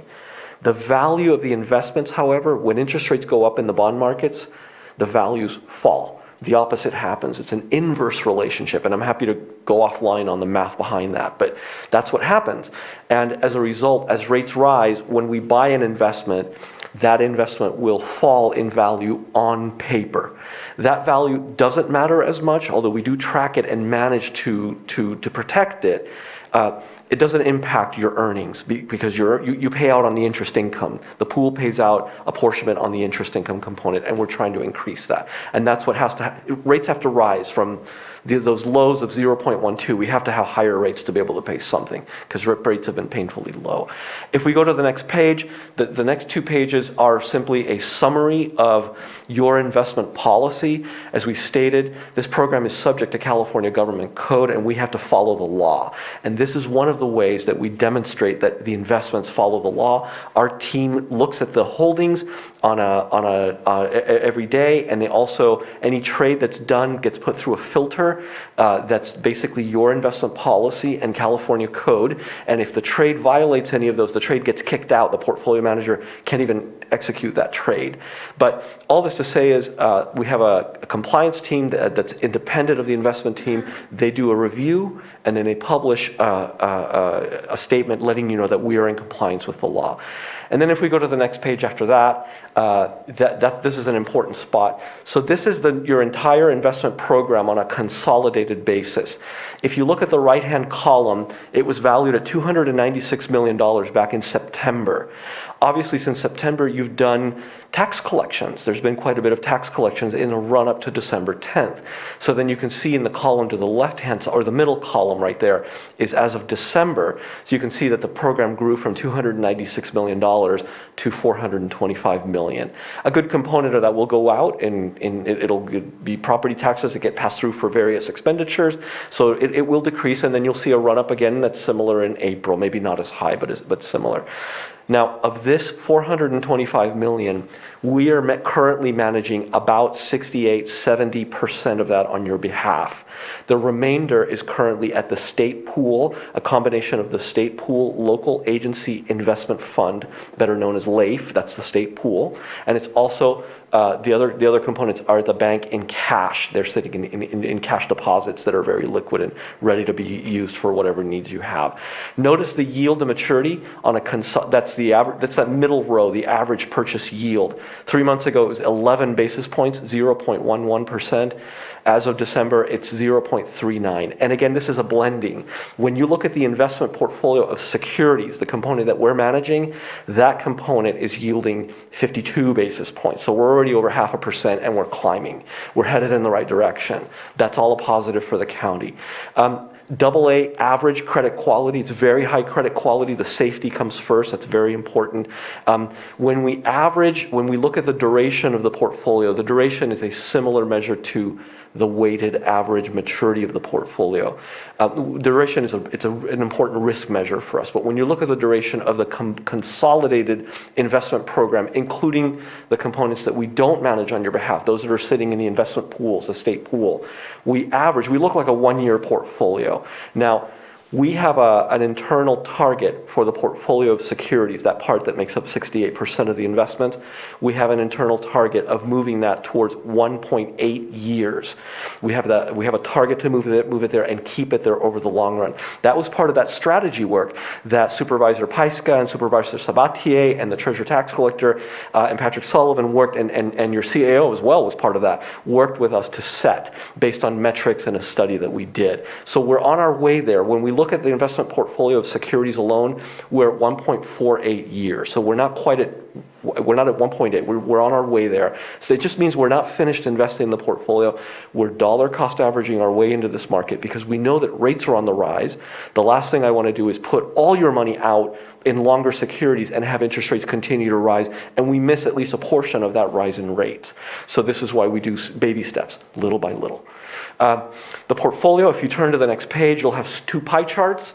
The chart on the left-hand side is on the right is what it looked like back in September, and on the left is what it looks like today. You can see that back in September, you had almost half of the portfolio in a money market mutual fund, which is a very safe and liquid investment, but very low yielding. And you can see that we've rebalanced out of that into debt securities that are allowed by California code. You're getting more diversified. That's what this chart tells you. You're holding more assets that are allowed by code. When we purchase these assets, we're doing credit work on these assets. So we're not just buying things randomly. We're buying them because we believe that they're appropriate to hold by the county, and there's been quite a bit of analysis and credit work to make sure that we have high credit quality securities that you're going to get your money back at maturity. That's a key component, and that diversification will continue. As I mentioned, we're not done yet. We still have about 3.6 in the money market fund. We may reduce that down to less than 1%. The cash position is 14%. That's going to get reduced, and this is on a consolidated basis.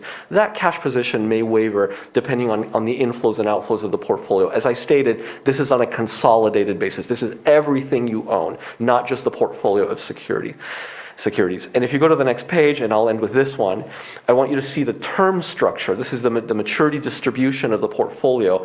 When we were looking at this back in September, 100% of the portfolio was 90 days or less. So you weren't reaching out to longer maturities to pick up higher yield. And we've been working with the committee to push that out. So you can see where we were. The green bars represent where the portfolio maturity structure was as of December 31st. And you see that you have the bulk of the investments between 1 and 3 years, but a little bit between or beyond 3 years, about 6% in the 3 to 4 year range, nothing in the 5 year range. In the 1 to 2 year range, you get about 15% of the portfolio. And again, we're not done here. We're still investing cash that's available and pushing it out longer. We're going to do that little by little. We'll be very deliberate about it, keeping safety in mind, keeping diversification in mind, and then pushing for that higher yield. Going forward, The dynamic that we're seeing in the market will continue. We believe that the Federal Reserve will raise the overnight lending rate between banks, better known as the federal funds target rate. They think they're going to raise it about 3 times this year is what they're stating. It may be more, but 3 is probably a good thing to aim for. It just means that short-term rates are going to be higher for some period, which is an opportunity for the county. We're going to look at that. But do remember, as rates rise, the value on paper falls. And indeed, your auditor controller at fiscal year end will take all the interest income you collected for the year in your financial statement, and she will adjust it for that change in fair value on paper. It's an accounting adjustment for your purposes, but we do track it and manage it. Let me stop there and take any questions that you may have. And before any questions, I apologize. The rest of the presentation has the actual holdings, all your holdings by name, maturity, credit quality, amounts, par values, market values, yield on a security by security basis. You also have all the transactions over the last 3 months. Code requires that we present transactions to you on a regular basis, at least monthly, at least divided on a monthly basis. So those are 2 key components of this. You have everything you own on this document right there. But I apologize. Let me take any questions you may have. Supervisor Sabatier? I really don't have any questions. I think that the document that you've prepared for us, and of course I've had privilege to have conversations with you, which helps me to better understand everything I'm looking at, because this is it's very complex to dive into. This is not a normal bank account situation. But the fact that what I love about the bottom part with all the holdings is it's a way to check. What are the rules of the policy? Only a certain percentage are allowed for this. You can look it up. You have LAIF. What's the percentage? Oh, it matches. We didn't exceed that. So I think it makes it very transparent as to what our policy is and what we're actually doing. And so I appreciate the changes, the diversification. I'm just going to bring it back up here real quick. The diversification difference to me is one of the most major parts. I also believe that we are investing a whole lot more than we were before. I think we were minimal on what it was that we were investing in. Granted, what we were investing in was safe. It was a very short-term yield, but having that diversity is very important to making sure that if one thing happens, that it doesn't actually hurt the one place that we've invested in. So I really appreciate the changes that have occurred. I do have a question, but I think I'm going to wait for public comment and other comments from the board members, just to kind of see how we move forward in the future. Vice Chair Scott? I don't have any questions. Just want to share my appreciation for the work that's been done to make sure that we are managing our money appropriately, and that we are, investing, and to make sure that we are making money in return. So I appreciate that. Thank you. And as an added comment that hasn't been made today, our investment pool is not just the county. It's our fire districts, it's our school districts, and so they're very dependent on what our investment strategy is to make sure that they get something out of it. They need to make sure the return is there on their investment in our investment pool. So when we're talking about interest and money coming back into our coffers, that eventually gets split off into the taxing agencies that have their part in this as well. So that's when it becomes much more important than just us. With the big C for county, it's really about the little c county. Everybody that's involved in this is benefiting from this better way of investing and this more diverse and safe way of investing. All right. I'll open up for public comment. I'm not seeing anybody on Zoom right now, but I've seen someone had their hand up in the back. So if you'd like to come up and state your name for the record. And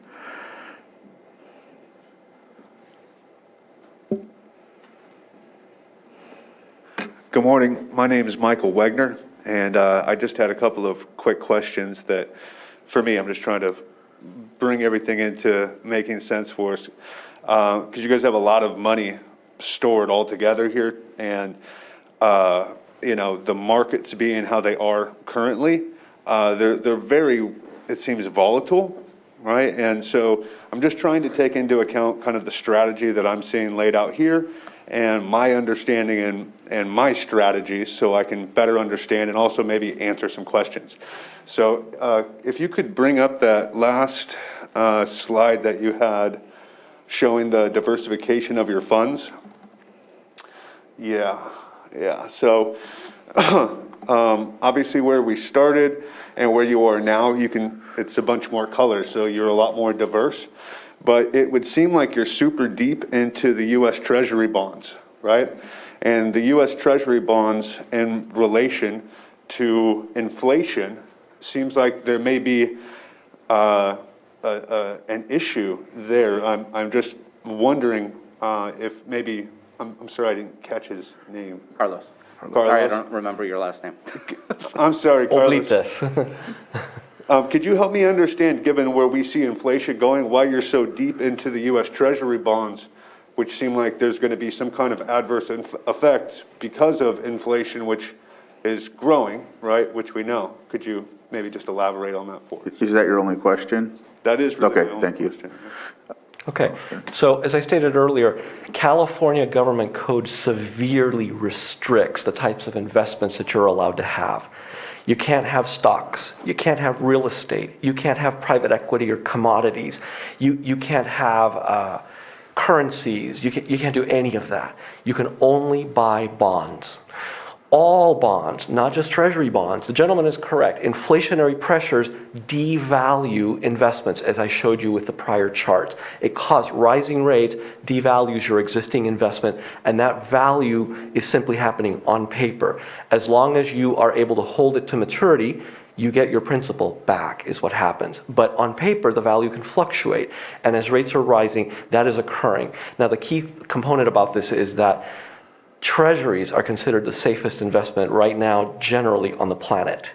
And so treasuries followed by federal agency securities make up a very important cornerstone of your investment program. Now, if treasuries are being impacted by inflation, other securities that are not as gold standard as treasuries, such as corporate securities and asset-backed securities and commercial and all the other colors you see there, if the treasuries are impacted negatively by rising rates, at least the values on paper, the others are impacted even more. But the others also pay you higher yield. No worries. Not for you. No worries. So it's a function. Why does the portfolio look like this? It's because we have a very limited universe of investments in which we can invest, and within that universe, we're going to look for safety, and that's what the treasuries offer to us. And we're going to look for liquidity, and all of these securities are very liquid. They have robust secondary markets if we needed to sell and get cash. And then we're going to look for obviously return after that. And all of these sectors, we're getting a risk-adjusted return when we buy a riskier asset than a treasury, because the treasury is the safest on there. If we're buying a riskier asset, we're looking to make sure that it's high credit quality, that we're going to get our money back, that we're going to get your money back, and also that for the additional risk that we're taking on, we're going to get paid for it. That's how we do our analysis. I hope that answers your question. Yes, I thank you for that explanation as well, because you explained the limitations. And I'm not sure if you were here during public comment, but at times people think that, we're tied to different votes or whatever the case may be. But because you've explained that, there's limitations, and that's why we're invested into treasury and things of that nature, rather than, different entities that promote whatever, accusations are when it comes to like vaccinations or things like that. So thank you for explaining that. Yeah. Is there anyone from public comment that has anything to ask? I don't see anyone in the chambers, and I don't see anyone online, so I'll close public comment and bring it back to the board. Supervisor Sabatier? Yes, I had a question for Ms. Ringen. She had mentioned something about the interest deposits or the interest payments, and I would suspect that means the interest payments to our school districts, our fire districts, and also the county itself. Was wondering if you can let us know what quarters are we looking at that still need to be reimbursed or dispersed, or whatever the correct term is?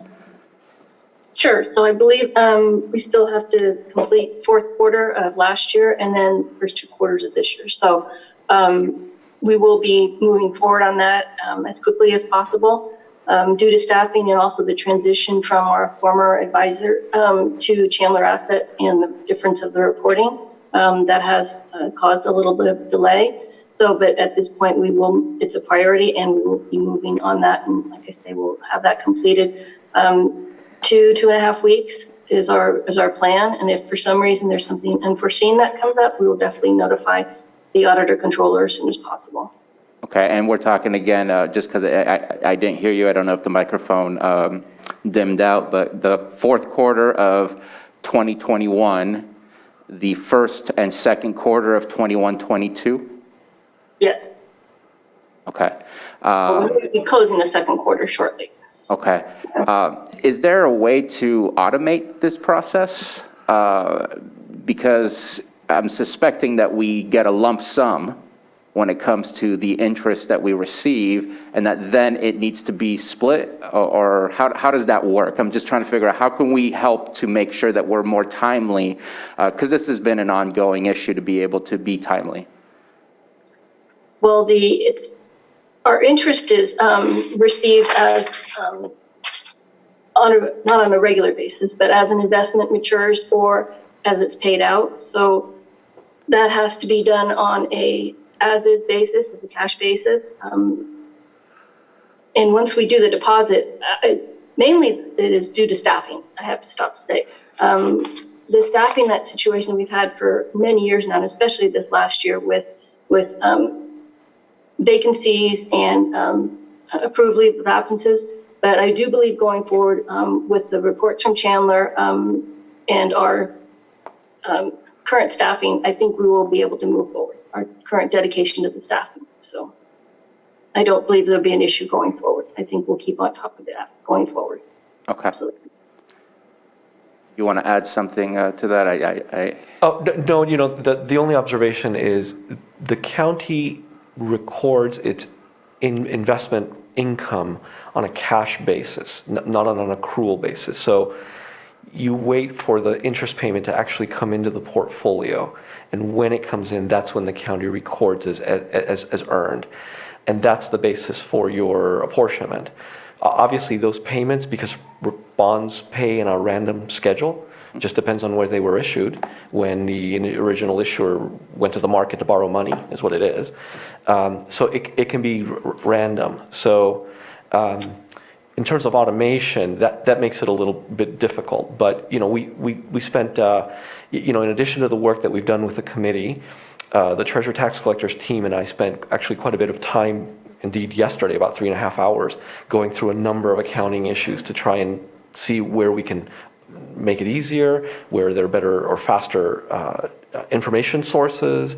So a lot of eyes on this is what I'm trying to say. So we're looking at it to see if we can make it a little faster.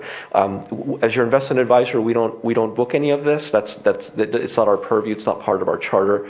But we do provide all the statements that indicate or show what has been earned on the investments that we manage, and even on those that we report on. So the data is now there, and it's now consolidated, and it's easier to get. So that may help you in the long run.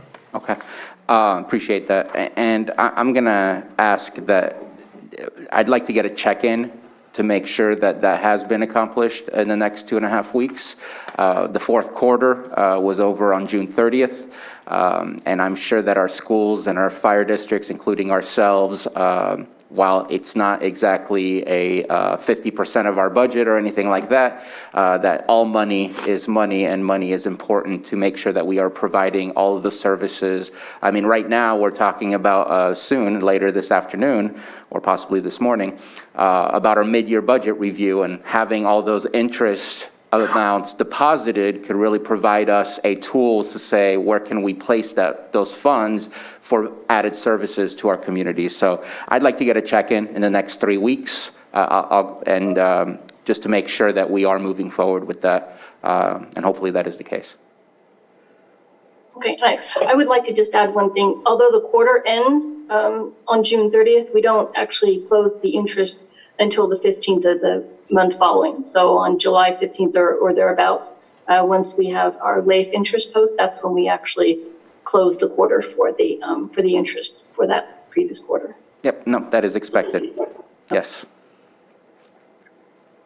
That's it for me. Thank you. All right. Well, thank you very much, Carlos. If there are any other questions, we appreciate your work on this. Yeah. Supervisors, it's a delight to work with you guys. Thank you so much, and we'll see you next quarter. All right. Sounds Thank great. you. Thank you. So I think there's a Need a action motion. to accept the report, right? If there's anyone that wants to make that action. Let one of the committee members. Is it an I move to accept the December 31st, 2021 report of Lake County pooled investments. second? So a motion and a second. Johanna, please conduct the roll call. Okay, Supervisor Sabatier? Aye. Supervisor Scott? Aye? Supervisor Pyska? Yes. Supervisor Crandall? Aye. Thank you. Okay. It looks like, should we just take up the 7.3? Excuse me, you're going to ask for public comment? Well, we opened public comment earlier. Yeah.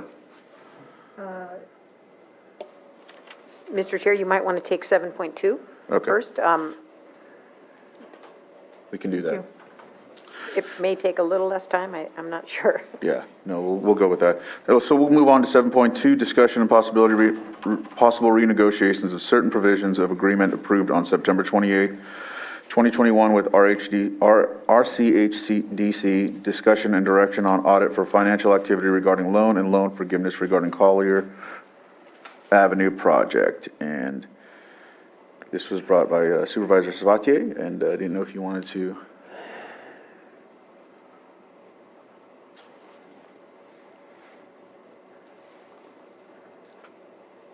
Thank you very much. This is an item that came to us on September 28th of last year. It's something that I've been continuing to look into. It's a very convoluted situation, and I just wanted to shed some light on some of the new information. There's a lot of paperwork involving the redevelopment agency. Those who were around at that time know Governor Brown took our money, Governor Brown released our money, then we had to prove why we were supposed to keep some of the certain properties, forced to sell some of these properties. Redevelopment was a great tool, as we know. I want to say that some of the best examples for us are some of the parks that happen over in District 3 using redevelopment. But unfortunately, the end of redevelopment was probably one of the most chaotic and messiest recent history when it comes to investing in our community. And so I just want to preface this that it is easy to misconstrue or have difficulties to understand this. And I just wanted to bring some clarity in hopes that we can figure out what is the best and easiest way forward.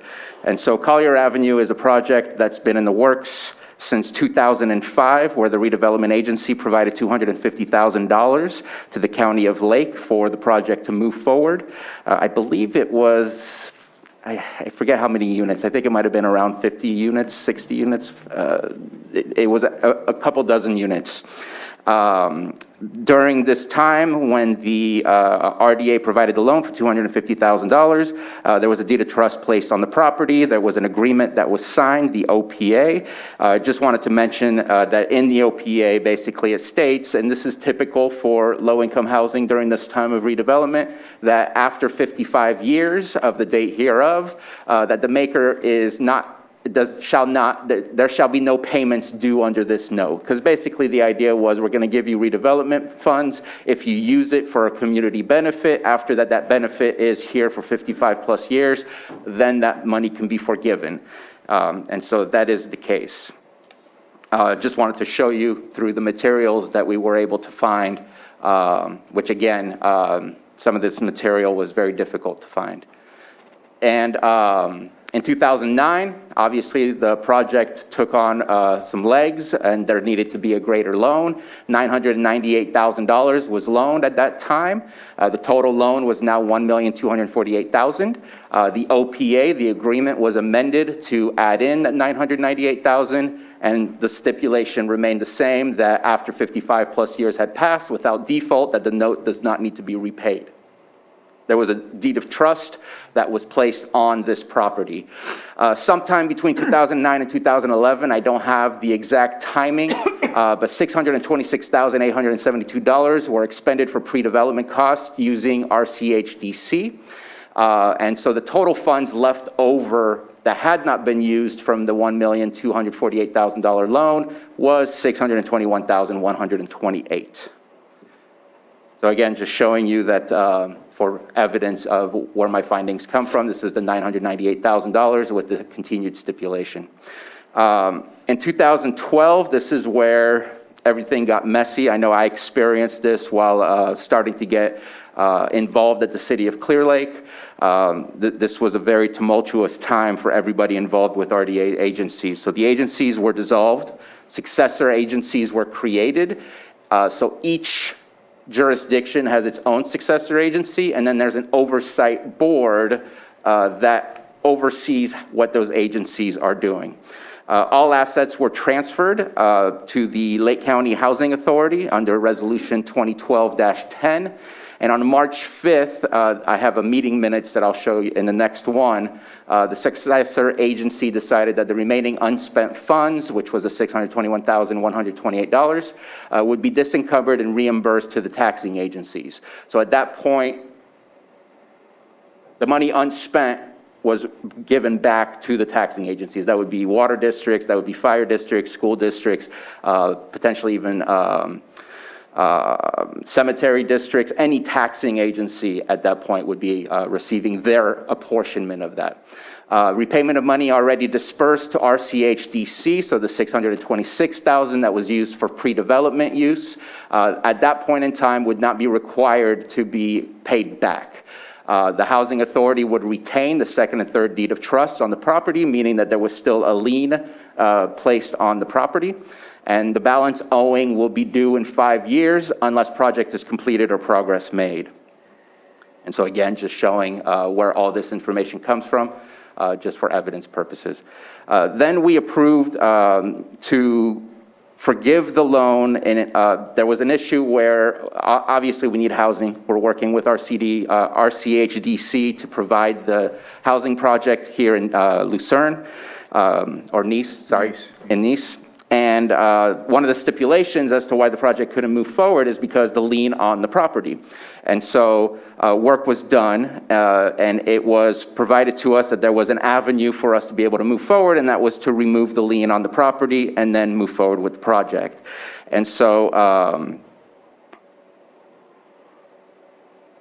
one of the things that was provided was that the note cancellation and forgiveness of debt agreement, it states that the lender is the Lake County Redevelopment Agency, and this is something that we approved through Exhibit H in 2021, and that the lender had agreed to cancel the note and the additional note and forgive the loan and the additional loan in their entirety. So that's speaking about both loans that equate to the $1.248 million. And I think that the confusing part is when the successor agency was created, that all assets, including the loans and everything else, was given to Lake County Housing Authority. And I think this is where it gets really convoluted and confusing. Yes and no, right? Like there's some underlying unwritten notes, written notes that the oversight committee ensures that you follow what it is that you had agreed upon before. So it's not like we have the full control of the loan. We still own the loan, we still have the property, and so on and so forth. As I said, assets were provided to the housing authority, but we cannot change the order of the loan. And I think that's the mess that the RDA whole calibration thing created this. And so just again to show you that Lake County Redevelopment Agency was the lender, and lender agreed to cancel, and so on.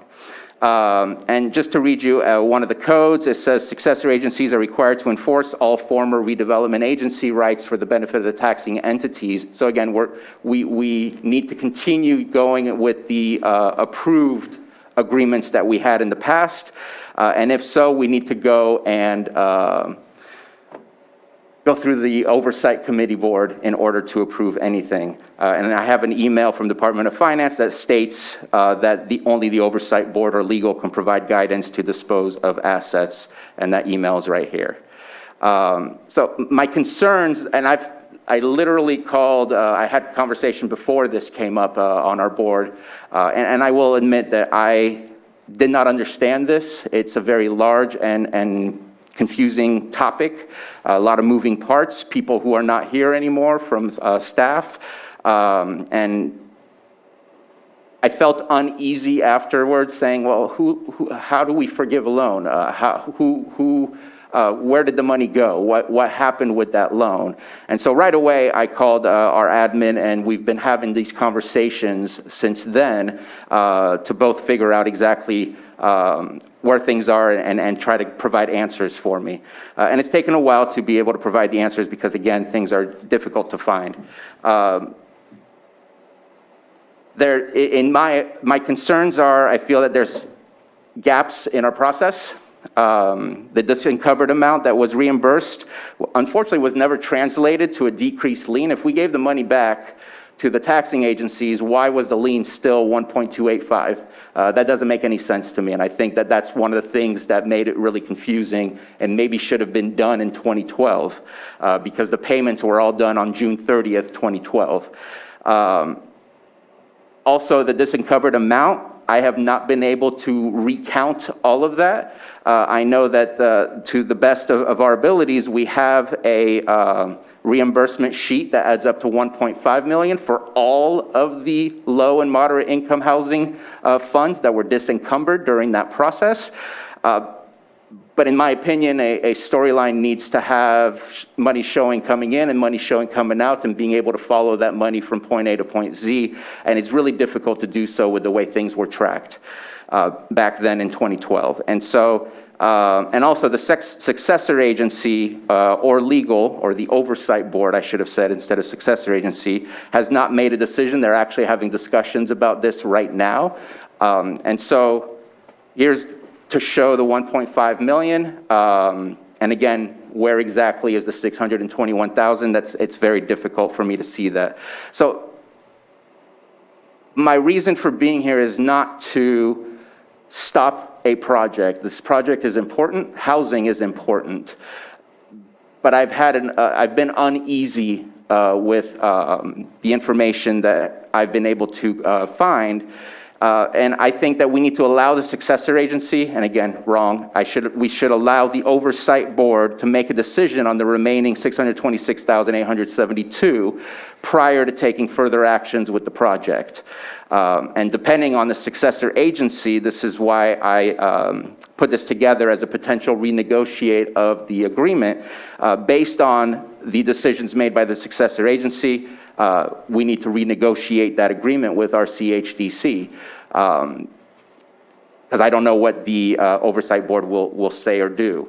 I'd also like to order an audit of finances just to at least complete the entire picture, showing all of the money coming in, the expenditures for the 626, and also provide accounting for the reimbursements to the taxing agencies from the leftover that was supposed to be reimbursed. So how much has our CHDC already used of the $626,000? How much do they still have? And again, that will be a decision of the oversight committee, whether that needs to be repaid or not. That's on them. But those are my concerns and those are my recommendations. Again, we need housing. We need to move forward. But I think that with the findings that I have, that we might need to take a step back and let the oversight board make some decisions before we can take another step forward. And if there's any questions. I don't hear any questions, but I will open it up for Ms. Grant, our county counsel. Thank you, Mr. Chair. I can say I attended the oversight board meeting yesterday. There has been extensive work to go back and plug the gaps in documentation and put through how these things were expended, the disbursements to taxing entities, et cetera. The oversight board made it very clear that they have only one question, and that is the forgivability of the loan. That's a separate question that goes to the authority of the Oversight Board to do, and we're going to be looking at that this week. But it's my understanding, and certainly Supervisor Sabatier is entitled to ask whatever questions, and your board can certainly do so as well. The Oversight Board has one remaining question, and it was put to them expressly, is that your only question? So that's how I can say that confidently. I'm not saying that other issues might not come up, but I am saying that that's the only remaining issue. The one thing I would suggest that, you know, in terms of that review and documents to follow, it would be hard for your board to order action at this point today without having that additional information, which, as I said, would be forthcoming by next week. I know that because I'm the one who's going to provide it by next week. So, and the outcome of that is, there's a number of options, but again, I haven't looked at it yet. We'll be doing so after the board meeting in the next couple of days. And I'm certainly not diminishing Supervisor Sabatier's concerns here. I'm just telling you the timing of this, just from my attendance at the meeting yesterday. Thank you, Ms. Grant.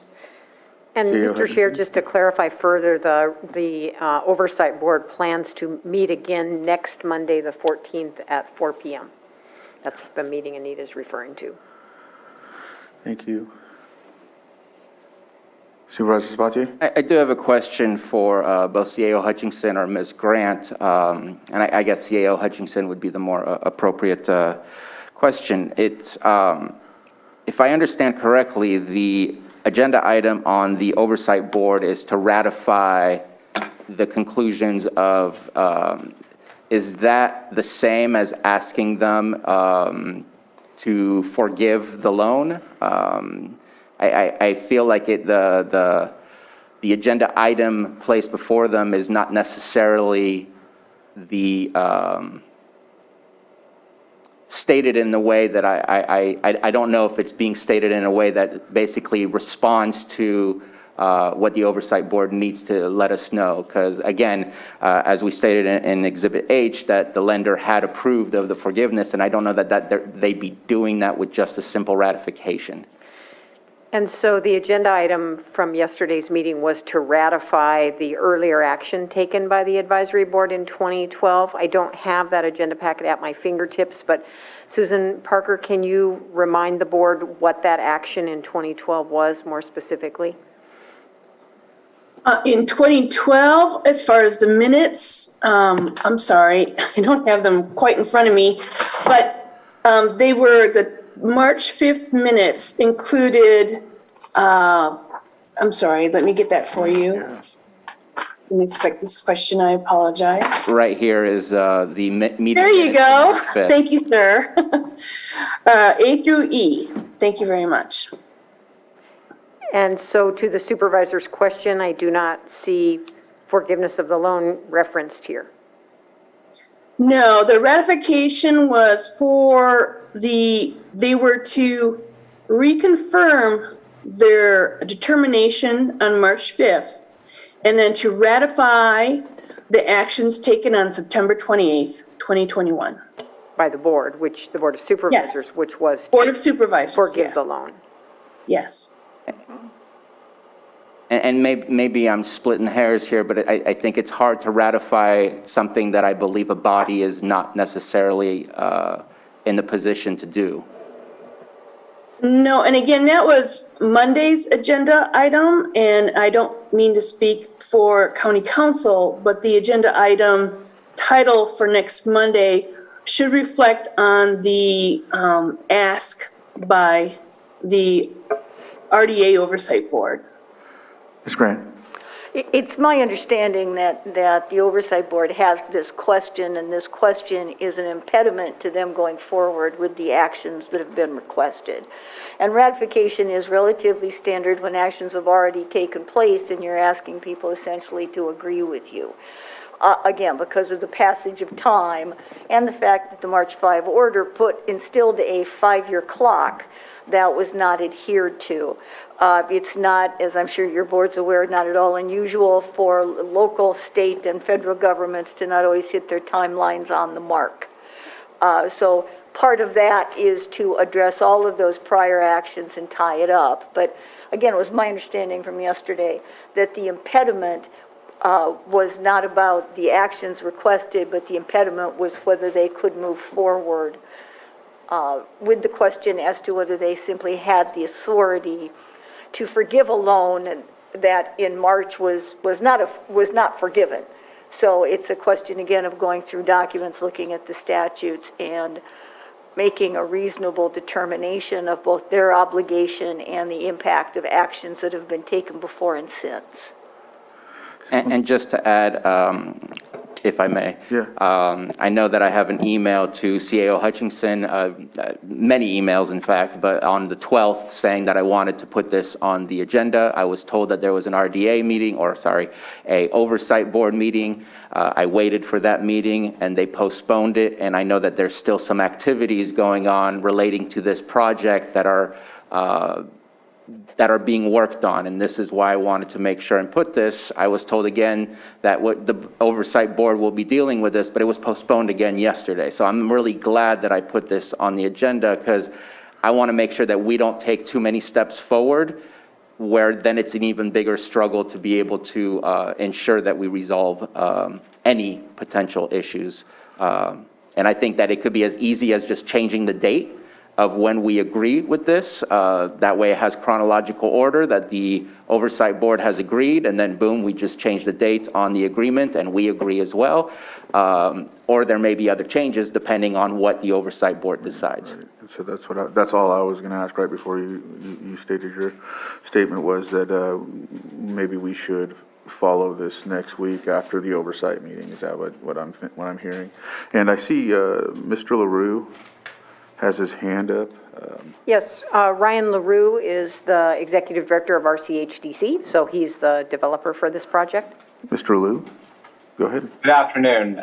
Thank you so much. I just wanted to speak on behalf of the project representing RCHDC. My name is Ryan LaRue. I'm the CEO of RCHDC.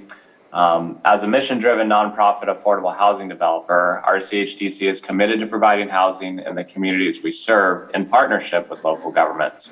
Collier Avenue's development is targeting low-income housing tax credits in which RCHDC partners with an investor to develop and own the housing.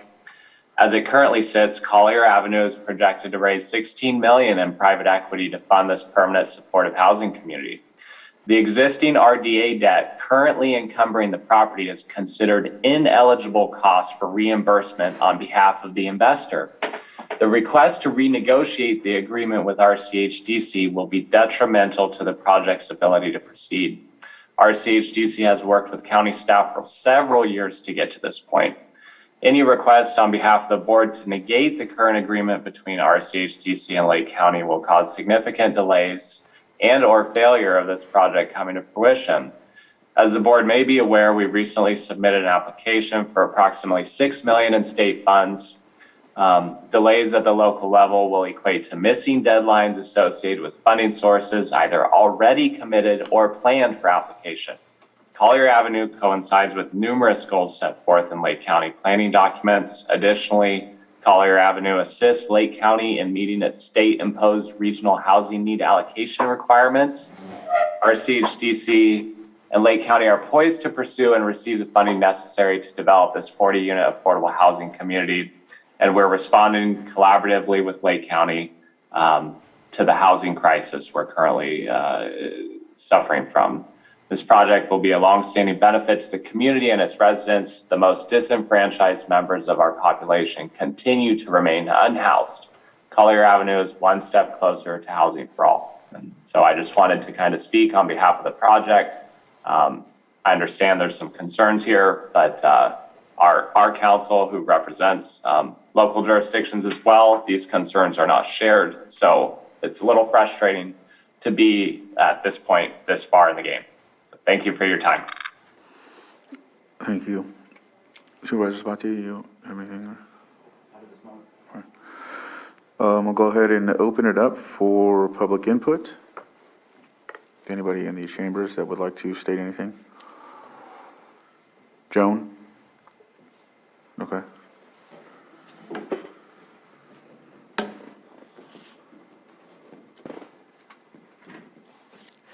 Joan Moss. I'd like to commend Bruno Sabatier and everyone who is dealing with this crisis. At least we know what is happening. I really appreciate bringing it to the public eye. I don't understand it, but I know that I don't understand it. Thank you. Thank you, Ms. Moss. I'm not seeing anyone else, so we'll bring it to the Zoom room. And I don't see anybody, so I'll close public input.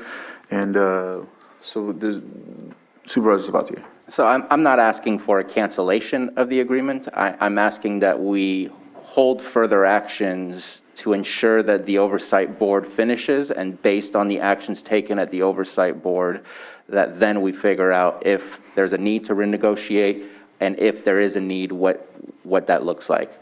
But I think that allowing the project to continue forward without the Oversight Board's decision on a loan that came from taxing agencies such as schools and other taxing districts is not within our purview to make a decision on forgiving.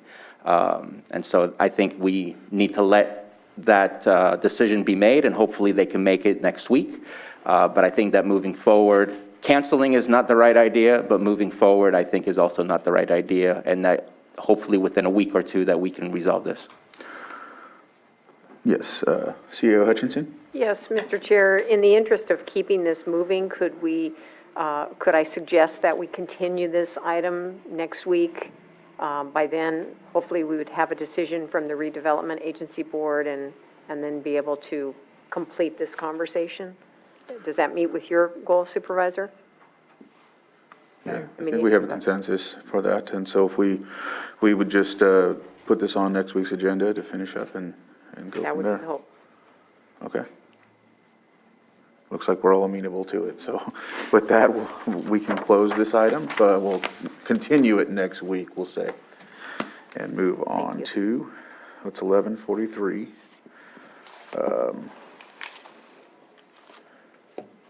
Do you think we have enough time to do we can do the budgets, and if you guys are all fine with that, or do we need a break or anything like that? Yeah, so our estimate in terms of presentation time for the budget would be probably less than half an hour, probably 15 minutes or something total. Depends on your questions and the public's questions. All right. Is everyone ready to continue on with the budget? Yep. All right, so then I will introduce item 7.3, mid-year budget, consideration of resolution amending resolution number 2021-115 to amend fiscal years 2021-22 adopted budget by adjusting reserves, fund balance carryover, revenues, and appropriations. And B, consideration of resolution amending resolution 2021-116 to amend the position allocations for fiscal year 2021-22 to conform to the mid-year budget adjustments.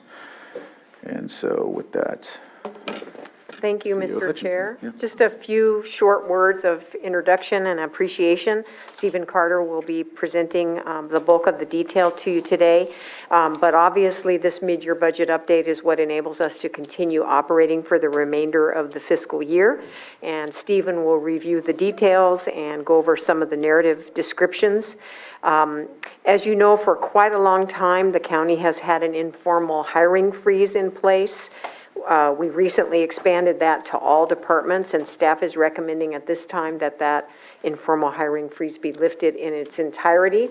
It's a short step, but it's a step that may in some ways slow the recruitment process a little, and your board has indicated a strong desire to make great progress in the next year with filling position vacancies, and so with that in mind, we'd like to go ahead and lift that. And so in terms of appreciation, I have to start with my appreciation for Stephen Carter, who has brought this home once again, and it's not without a lot of other things going on for him at the same time. So in addition to working with each of the departments and their staff, their finance staff, to bring these details to you today, he's also carried a lot on his plate in addition to his normal duties, providing some very direct support to some departments that are in transition. And I'm just really, really grateful for all of what he is able to accomplish. He's an incredible workhorse. So the last thing I want to say is our gratitude to the department heads and their staff. We wouldn't be here without them. We say that every budget cycle, but we truly mean it. And we just appreciate their cooperation. And so with that, I'll turn it over to Stephen.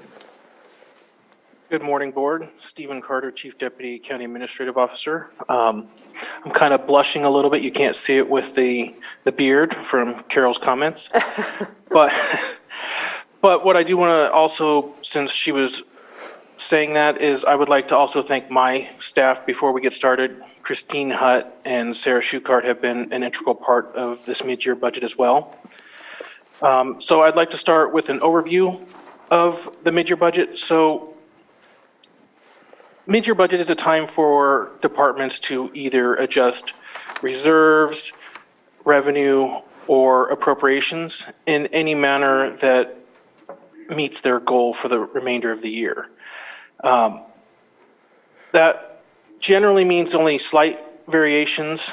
This year, there is about 400 line items. So it is a slight change when you look at the $319 million budget that was approved appropriations-wise. This mid-year budget, we're requesting to have reserve adjustments of lowering reserves by a little over $1 million. The fund balance change of a little over $660,000, which means we're lowering what we are expecting as the fund balance available. And then additional revenues of $4.7 million and additional appropriations of just over $5.1 million. So that's the main part of the $319 million. The new $5.1 million appropriations would make our new total of about $324 million. So in the grand scheme, the $5 million is not that large of an increase. But because there's so much extra revenue, I also wanted to explain the revenue trends that have been going on, which mainly I'll talk about the general fund versions of revenue trends. First up, I would talk about the transient occupancy tax, which is the TOT. We anticipated or budgeted around $681,000. Through January, we've received $374,000, so we're at 54.9% of the year so far. But that is nothing it's not right at where you would do per month, but each month is slightly different. If you compare it to 2021, at this point in time, we were at $391 million. And 391,000, sorry, not million. In 1920, we were at 499,000. And the reason why I bring those 2 years up, those were the years that we had extremely high TOT compared to prior years, going all the way back to when we had prior establishments open. So it looks like we're about leveling, which it is coming in as anticipated. We expect the year-end estimate to come in right around 681,000. So that's right on track. And then moving on to another revenue item where everybody has interest is property tax. And I will talk mostly about current secured because that's the one that is the least volatile and can be projected confidently. So during the final budget, it was approved of $17,206,000 expected. What we have actually received through January is just over $9.5 million, which is 55.7%. So our year-end estimate is $17 million at just over $500,000. So we're expecting to have about a $300,000 increase over the anticipated. If you go back to fiscal year 2021, at this point in time, we had $9,598,000. So it's going to come in just about where we did last year, which was to be expected because of the CCPI it usually is 2% or so, a maximum of 2%. This year it's only 1.036. So we weren't expecting a huge increase year over year. So, but that's still good news because it's coming in on par or above. Now, The next revenue is actually quite surprising, and that is sales tax, both Bradley Burns and Prop 172. Last fiscal year in 2021, through this time, we received 4.2 million, and a total of just over 7 million. So it was one of the higher years it was the highest year we've ever seen when you combine the two. So knowing that there was a COVID environment and extra spending, extra money in pockets, anticipated a little bit lower to be safe because it was a massive jump year over year.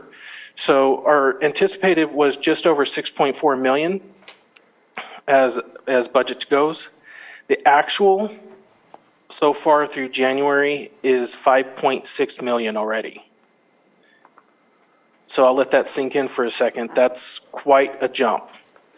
So the year-end estimate is obviously a gray area crystal ball, but the best crystal ball is about 9.5 million, which would be about $3 million higher than budgeted and 1 or 2 million higher than we've ever seen in sales tax. So hopefully that continues, but for next year's budget, probably will not anticipate the whole amount, bring it down slightly. But that is very good news. I don't usually get to bring good news. I'm happy to do so this time. And then the final revenue that I would like to talk about is cannabis. So the overall cannabis is doing well. This year we've already received just over $6 million. Obviously, with previous board meetings, we're not expecting the same for the rest of the year. We'll just leave it at that's where we're at and where we're going to go from here. But what I wanted to say is that we've received in the entirety of the collection just over $16 million. We have allocated just over 12 million, or budgeted for, however you want to look at that, which does leave a little bit over $4 million available. And that generally will go to the 30, per the policy, towards planning, code enforcement, water resources 30%, law enforcement 30%, economic development, housing, risk reduction of 30%. They each have about, depending on, they're slightly different because of what has already been allocated in each section, but slightly over $1 million for those three are still available. And the reason why I'm bringing that up is not all departments that are in those categories may realize that they can ask for those funds. It should come as a budget request, or if there's an emergency, it can come in as a project, talk to the committee, and then bring it to the board out of cycle. But generally, it should come in as a budget request and go through the normal budget cycle like it is right now for certain requests that are coming through now. So like law enforcement, that would be district attorney, probation, sheriff. So there's quite a few that have it available. And my conversations with Supervisor Spati, I wanted to make sure that that was out there, that it's not like you have to use all your funding first and then you can have cannabis. But what it is we don't just provide you, here's 30,000, go do your project. You have to do the project and we'll reimburse you either right when you have that invoice or right after you've paid the invoice. So it's just not upfront, but it can be same time period. All right. So next, I will move on to the highlights, unless there are any questions so far. I'm not seeing any. Go ahead, Stephen. Okay. I feel like I'm talking more than usual. Sorry about that. So starting off with reserves, most of the reserves are related to covering the new salaries per the labor agreements, but there are some that vary from that. But before I go to those, it is expected to see non-general fund departments having to possibly lower their reserves to pay for the new labor agreements. But I would suspect that next year that fees can be changed or adjusted accordingly, and hopefully they don't have to dip into reserves so much next fiscal year. The first one of note is Budget Unit 2708, Recorder Micrographics. The assessor recorder, their system is now, as of June 30th, not going to be supported. So they're requesting to lower reserves by $250,000 and also adding a capital asset of $250,000 to purchase that new system as soon as possible. Going down the list. So that's about all I want to say for the reserves. Moving on to revenues. Budget Unit 1671, Buildings and Grounds, is requesting to transfer the PSPS funding that was received in Budget Unit 1920, Disaster, to Budget Unit 1671 because they have already purchased the generators for the ROV office and other county facilities in the amount of $183,393. There already was a board item that came forward for that. This is now facilitating the transfer of those revenues to the correct budget unit. And this one is going to be a surprise to the sheriff's office. Budget Unit 1785, Public Safety Facilities. That's their capital asset budget for like where the remodel for the armory will go. We're also requesting the transfer of the PSPS funding that was received in Budget Unit 1920 to be moved to this public safety facility budget to fund the jail generator project in the amount of $366,786. So Budget Unit 1920 didn't, in the auditor's opinion, feel right for the jail generator. So moving the revenue over to pay for it, and then later on, you'll see that there's also a request to backfill the difference from $525,000 to the $366,000 of about $158,000, requested out of the cannabis funds, out of that 30% for law enforcement. Okay. Budget Unit 1796 actually has quite a few changes. That's the CDBG Program Income Capital Projects budget unit. There were multiple CDBG grants that we were approved and awarded to the amount of $1,691,046. And so they're requesting to receive this in the revenue account, and it eventually will be passed on to our contractor, CDS, or Community Development Services. It's to be utilized for grant purposes only. So it's already known exactly what it's going to be used for and all it can be used for. Budget Unit 2704, Emergency Services, or OES, is requesting to add fiscal year 21 ARPA funds.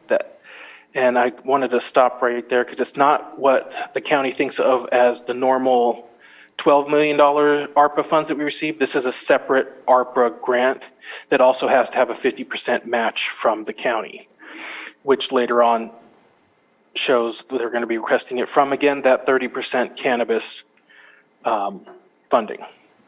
And also there's a fiscal year 21 Homeland Security grant in the amount of $103,488. And this one I wanted to specifically call out, Budget Unit 2110, District Attorney.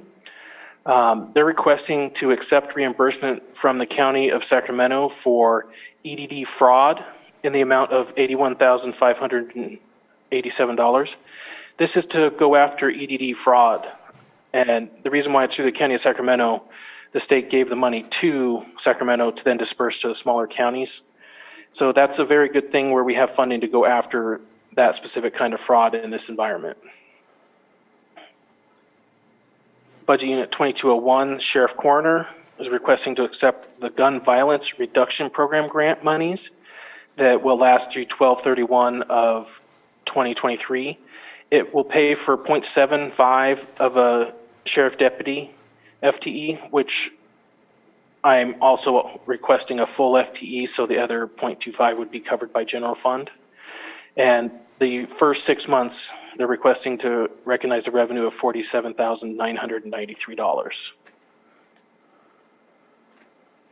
I'm already getting out of breath, so let's move on a little further down the revenue.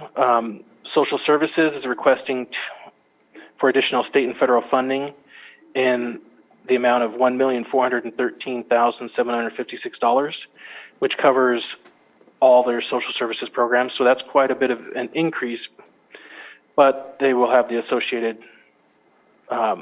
grants or allocations from the state and federal government.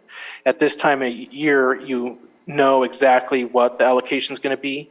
In September, you don't always know what the allocation is going to be. The CFL that explains that to you is not always out at that time. So this is the time where you catch up to the realities of what was allocated to the department. And then Budget Unit 6022 Library, requesting to budget for additional grant funding for the CLLS literacy, zip books, and lunch at the library in the amount of $11,540 and $16,000. So those are good programs. And Budget Unit 7201, the museum, is requesting to accept the donation from the Friends of the Courthouse Museum nonprofit for security and installation in the amount of $7,137. That is actually only 50% of the project. If you look down in the appropriations, we're actually providing the remainder of the funding needed. And then Budget Unit 8109, Watershed Protection District, is requesting to budget the acceptance of the federal Quagga Mussel Grant in the amount of $354,000. So again, these are just highlights. It's not every single line item. It may feel like every line item, but I don't want any significant ones to go by without being recognized. Otherwise, it's just kind of not understanding what's going on. And Stephen, if I could add a comment there, I'm sure the board has noticed that there's references to a number of grants that staff is in the process of securing. This is just a small sampling, and you know, you'll often hear out in communities that the county never applies for grants. We are really seeing a trend change there. There's a lot of grant activity going on, as is reflected here, as is in your earlier budget approval, and more to come. Absolutely. We are constantly looking for grants, and as is shown. So moving on to appropriations, the first one that is a highlight is Budget Unit 1011, so Board of Supervisors. We are requesting to budget additional appropriations to acquire professional furnishings in the amount of $10,000, a maximum amount of $10,000 for the board chambers to replace the blue chairs and white tables in the chambers, as well as $30,000 for board discretionary fund expenditures. So related more to that $10,000, due to COVID, we had to remove all of the chairs that are currently in there. And what this is to restore the original capacity of upwards of 80 to 90 people versus what it is currently. I kind of wanted to stop there because I have a feeling there's going to be a comment. Yeah. So it's true that we removed the auditorium style seating, as you remember, because it just didn't work in the COVID environment. But it looks like the day is coming when we can have greater capacity than we presently have. Presently, these chairs were just basically borrowed from somewhere. It suits the capacity of about 25 people, which is what you know we've been able to have during the time of social distancing. And the tables just kind of showed up. I think maybe they were brought in here for HR orientation purposes or other workshops or something, but the public seems to like them, except that these are more like craft tables or, you know, your basic Costco variety table. Right. And we see the public appreciating having something to put their stuff on while they're here. And so our recommendation is to bring in a different type of table, which is more for a professional setting like yours. And the chairs that we're talking about, there are a couple of samples in the far back of the room. It would be something along those lines that we can line up in rows. We still really appreciate the flexibility in the boardroom to not have the stationary chairs anymore, because it enables the boardroom to be reconfigured and used in a variety of other ways, like for training and workshops. And most recently, you'll see the pile of chairs in the back. That's for the vaccination and testing clinic that's being held here on a weekly basis. So So basically, our request for the 10,000 is to complete what we started with the boardroom, finish the remodel that we did in support of COVID, and so that's what that is about. Supervisor Sabatier? Since we paused for questions or comments, I wanted to ask two things specifically about the latest one for the Board of Supervisors. I believe that we have a supervisor discretionary expense using cannabis funds, and I know that we are approving that. I'd like to kind of hear, and I think the public should probably hear, what is it that we're spending that money on? Because I think that's of interest to all, especially if we're going to be approving it. And also, as far as I get it that we used to have all these chairs, and I've never really seen, it's not often that you see a full packed house with the previous setup. I'm all for adding more chairs so that we can get more people, but I don't think that the tables are necessary because I don't know that you could do both. And I think that right now the tables as they are very functional for the things that we need. And so I would prefer, personally, I would prefer seeing those funds used for abatement purposes or things in the community rather than updating and upgrading stuff for us. But I get it that we need chairs. The stadium seating was very old, and I would not like to see that come back. So if we can maybe split that order, that's the way that I would feel about it. Split the order between chairs and no tables kind of thing? If possible, yes. I think we Supervisor can Pyska? see a design and see what it looks like and what the chairs look like. And maybe just one row of tables for people that need a table. We have the little press table, but I'd just like to see a design before we throw out the ideas. Before we actually purchase, would it be okay if we go through the mid-year and allow the 10,000 to stay, but what it would be, it wouldn't be spent until we show the board what the plans are? Because I have something drawn out and what it would look like. Yeah, I'd agree appreciate with that. Yeah. Yeah. So And if that's not approved, we just simply don't spend it, we can transfer it to something Yeah. else, like. And I think it's an appropriate time to invest in the boardroom furniture. I mean, this is where we have the public and, it's got to be comfortable, and we may as well just take this opportunity to set it up for the long haul. I agree to that. You agree? Yeah, so if that ends up getting approved later when you take up your approvals, we will commit to not going forward until you've approved a schematic, so you know what it's going to look like. Sounds like we have a consensus on that. I, however, am fine with tables. The public, I think, would like to have those, and even if we have to mitigate and maybe have half the tables or something like that, I'm fine too, but we'll look at it when it comes back or however, so. So for the question about the board discretionary fund expenditure, this is just one, actually probably two expenditures that hit at this moment, but there have been a number of other discretionary fund expenditures that your board has pushed forward individually. And this one, Stephen, please remind me, this is Supervisor Pyska's contribution to the Friends of Bog Mountain, which she could elaborate on if your board wants her to. And then what was the additional thing at this time? NCO for Supervisor Pyska as well. NCO? I thought it was NCO. No, that would be Supervisor Simon then. Supervisor Simon asked for a small contribution to assist with the housing of AmeriCorps workers that are here working on risk reduction, I believe. Correct.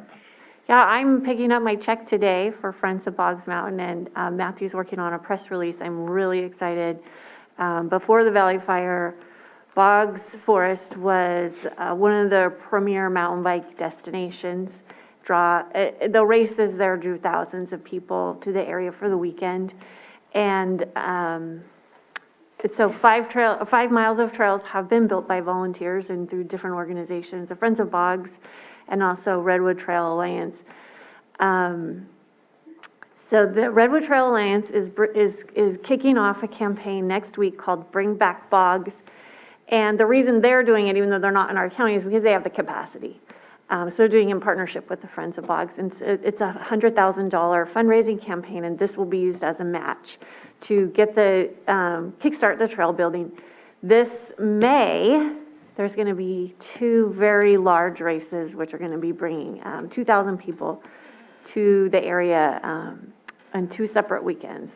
It's very, very exciting. People are already booking their stays all over the county because, there's not a lot of lodging up on the mountain. So it's a huge economic boost to pretty much everywhere in the county, as well as dovetailing with our Blue Zones priorities, which is getting people more access to exercise and be out in nature. So it really hits my priorities and my life and my work here with the board. So I'm really excited. I'm in Boggs Forest many times a week, hiking, biking, exploring. So I'm happy to be picking up that check today and working on that press release and sharing it all with you. And if anybody wants to contribute to that, I'm going to have those details out in the next week or so for that kickoff next week.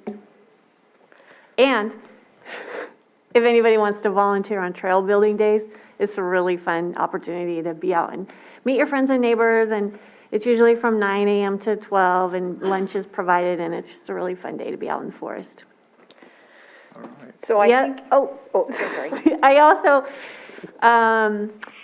we had the presentation by the North Shore Fire Fund Project with Chief Ciancio, and I did dedicate $50,000 of my funds to purchase equipment.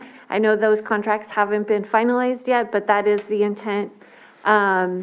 And really to get the vegetation crews out and about all around the county, and probably getting some projects done in District 5 too. So I'm excited about that. And so that's $75,000 of what I've allocated so far this year.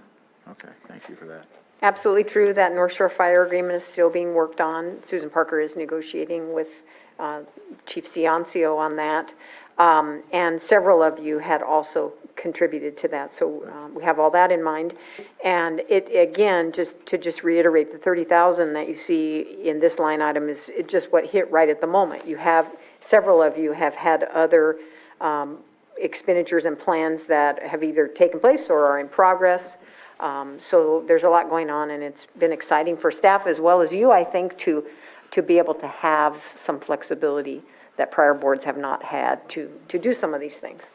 Right. I know mine went towards the cameras that we approved, I want to say back in August or September. So I know that's going to help with the license plate readers on ingress and egress areas. I know that's, I also contributed to the same thing for the North Shore Fire as well for equipment. So, yeah.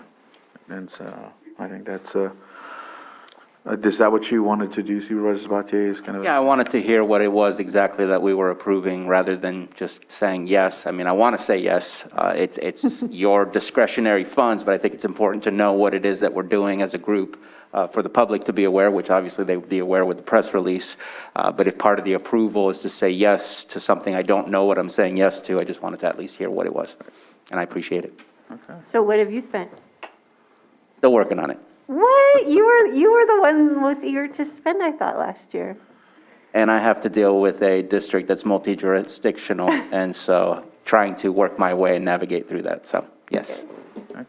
And for me, money that I've spent so far is, we used to, for many, many years, gave money through general fund through CASA, to our CASA program that helps our foster youth have their person that follows them through the system. Because as you know, they jump around from social worker to social worker, and a CASA worker is somebody that stays with them. So each foster youth has somebody that helps guide them through their journey in the foster care system. So we stopped doing that a couple years ago. So I gave $10,000 to go toward, it was $5,000 for the last 2 years to go help with the CASA program, because it costs money to implement that. And then also $25,000 went to Hope Center to help those that are experiencing homelessness, so we can keep that program going, because it's been incredibly successful, the work that they've done so far. I think they've housed, just in the last, I think it's 14 months, they've housed 28 people. And those are 28 people we would have not been able to house if we didn't have the center. So that's a win for everybody in Lake County. And then on Supervisor Simon's behalf, I'll say that he's working with Director De Leon on some signage and things in the city of Middletown, and also has some other plans underway. So it's been fun. All right. So we'll give it back to you, Stephen. All right. So, try to regather my thoughts here. The next one I would like to talk about is Register of Voters, Budget Unit 1451. We budgeted for the remodel of the ROV office. There was only about 50,000 provided in account 18 for buildings and improvements. But because it ended up being about 66,000, we're asking that it be moved from account 18 and put into a capital asset. Even though we're leasing the building, it's a leasehold capital asset, and I'll talk to the auditor's office about that. But creating an asset at 66,500, which is a 15,000 increase over previously either budget transferred or budgeted amounts. Buildings and Grounds is requesting to budget for Courthouse Museum and Lower Lake Museum exterior, interior, visual report and survey, which would come out to $38,000. And the disaster response recovery, we've already talked about the two PSPS funding sources that were received in fiscal year 19 and 20 being moved out to budget unit 1785 and 1671. Budget unit 2111 Public Defender is requesting to adjust their budget to match the new contract, which is an increase of $60,000 for the remainder of the fiscal year. And budget unit 2704, where we talked about the revenues in OES, Emergency Services. This is where you see that the entire fiscal year 21 ARPA and Homeland Security equipment purchases total $203,686, and then a cannabis match of the ARPA grant funds in the amount of $60,483. And the appropriations, you see recorder micrographics. That's where the $250,000 for the new system to convert over due to their system being discontinued. Behavioral Health, budget unit 4014, is requesting to budget for Cal MHSA PEI project. That's a whole lot of acronyms. And the innovation project in the amount of $364,737. And also staying in the behavioral health realm, Substance Use Disorder Services is requesting to budget $400,000 for the new life contract, which is 100% recoupable through federal participation. That's always a good thing. And Social Services Administration is requesting to increase their CalWorks contracts in the amount of $508,327 and a new postage machine that costs around $10,000. And then Parks and Recreation, budget unit 7011, is requesting to budget an additional $100,000 for a consultant to prepare a county-wide parks master plan, which is required to move forward with a whole lot of their plans of upgrades to our parks. And they're requesting that to be funded through the cannabis tax dollars.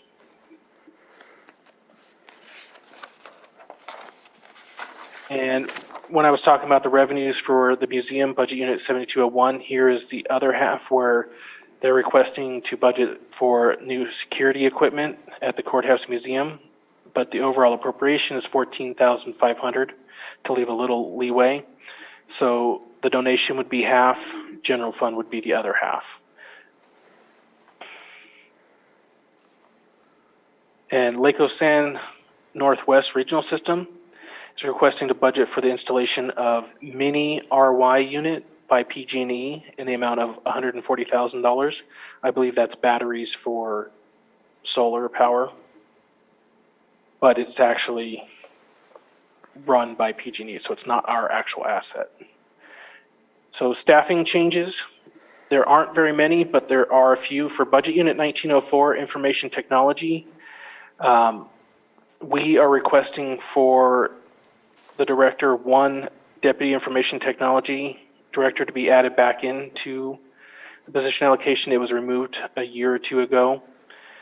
And then budget unit 2110, district attorney, is requesting to add an additional staff services analyst 1-2. Neither department is requesting additional funding for that. during recommended and final recommended, there might be some additional staffing staffing funding needed at that time. The last two departments requesting adjustments for positions is Budget Unit 4014, Behavioral Health, asking to remove a Behavioral Health Program Manager, remove an Accountant 1-2, remove 2 Client Support Assistants, which are part-time, which they're only half-time each, and add 1 Staff Services Analyst 1-2, and then finally remove a Facilities Maintenance Worker 1-2 Senior. Budget Unit 5011, Social Services Administration, is requesting to remove 4 Office Assistants, but then add the same 4 as Office Assistant 3s. So that allows for, sorry about that, additional Office Assistant 3s. And here's where one of my first adjustments I would like to request as a side item for the mid-year addition. They also requested 2 additional social services aides or social services aide seniors to make their allocation from FTEs from 4 to 6. And they have the funding for that as well. So there, just so you know, there are 4 fixes / changes I would request from what was actually submitted for the budget, and this is one of them. And Stephen, if I could take you back for just a second regarding behavioral health positions that they're requesting to be eliminated. We did confirm with the department that none of those positions are presently filled, so there's no job loss. These were just positions that they determined were not needed. And that would also go with Budget Unit 5011. The 4 OAs were not filled, and so they're adding the 4 extra OA 3s. I have a Supervisor Sabatier. I have a follow-up question to that. It is, and I know that Director Metcalf, I believe, is with us on Zoom, last I saw. Yes, he is. Here he comes. There he is. Kept looking. I'm taking it that this has historically been vacant and that it's not just like newly vacant or anything like that, and so you're trying to re-strategize on the positions and how to fill them? Yeah, the behavioral health program manager position we added in the last fiscal year, but just have come to realize that we didn't need it after all. So it was never filled to begin with. So that's why we're taking that out. The accountant 1-2 position, we're switching out as a staff services analyst. Just makes more sense for the work that's being done. The client support assistants are, as Carol pointed out, are part-time positions. And actually the people that were in those positions promoted to full-time client support assistants, and we realized we don't need the part-time allocations, and pretty much the same for the facilities worker. We just, we don't have a need. Okay. I do have a question, if I may, since Director Metcalf's already there. We took out $400,000 out of your reserves for the new life contract that we just recently signed. I think it's the one that we just recently signed, correct? Yes, that's correct. And just kind of curious, is this because you're trying to figure out the best way to manage your budget with the appropriations you have left, or have you run out of appropriations and you're going to need to go in your reserves for future contracts? Because I know you're going to get paid back for this, so I was wondering if it was a strategy of pulling it out of reserves rather than using your appropriations that you currently have. I just want to check in to see, are you filled with all of your appropriations with all the contracts that we have approved? As far as I know, and I don't know, Stephen, maybe you might be able to illuminate me around that. But as far as I know, yeah, You still have some left over? Yes. Excuse me. Bless you. So I don't track that for every single department, but that is something we can do. That's what your fiscal manager should have track of. Yes. If it's possible to get that number, I'd be very interested to see where we are. Absolutely. Thank you. Thank you. No. Oh, okay. All right. Moving Shall on. we keep going? Yeah, keep going. Okay, Stephen? So now we're on the last leg of our journey. It's the request for capital assets. There was actually quite a few capital asset requests over prior mid-year budgets. So the first one we already talked about with the Register of Voters, the leasehold improvements for their new building, which is almost complete, switching it from a regular account to a capital asset. In Budget Unit 1778, we're requesting to lower the deferred maintenance of the courthouse roof by $15,000 because the project for the Lower Lake Schoolhouse Museum HVAC electrical went out to bid and it came in higher than previously budgeted. So in essence, this is a budget transfer, but since it's a capital asset, board should approve it, and so that we're requesting to do that. And like mentioned before, Budget Unit 1785, this is creating that jail generator project of $525,000 that used to be in Budget Unit 1920. There were some expenses in Budget Unit 1920 that will also be transferred over through journal entries, et cetera.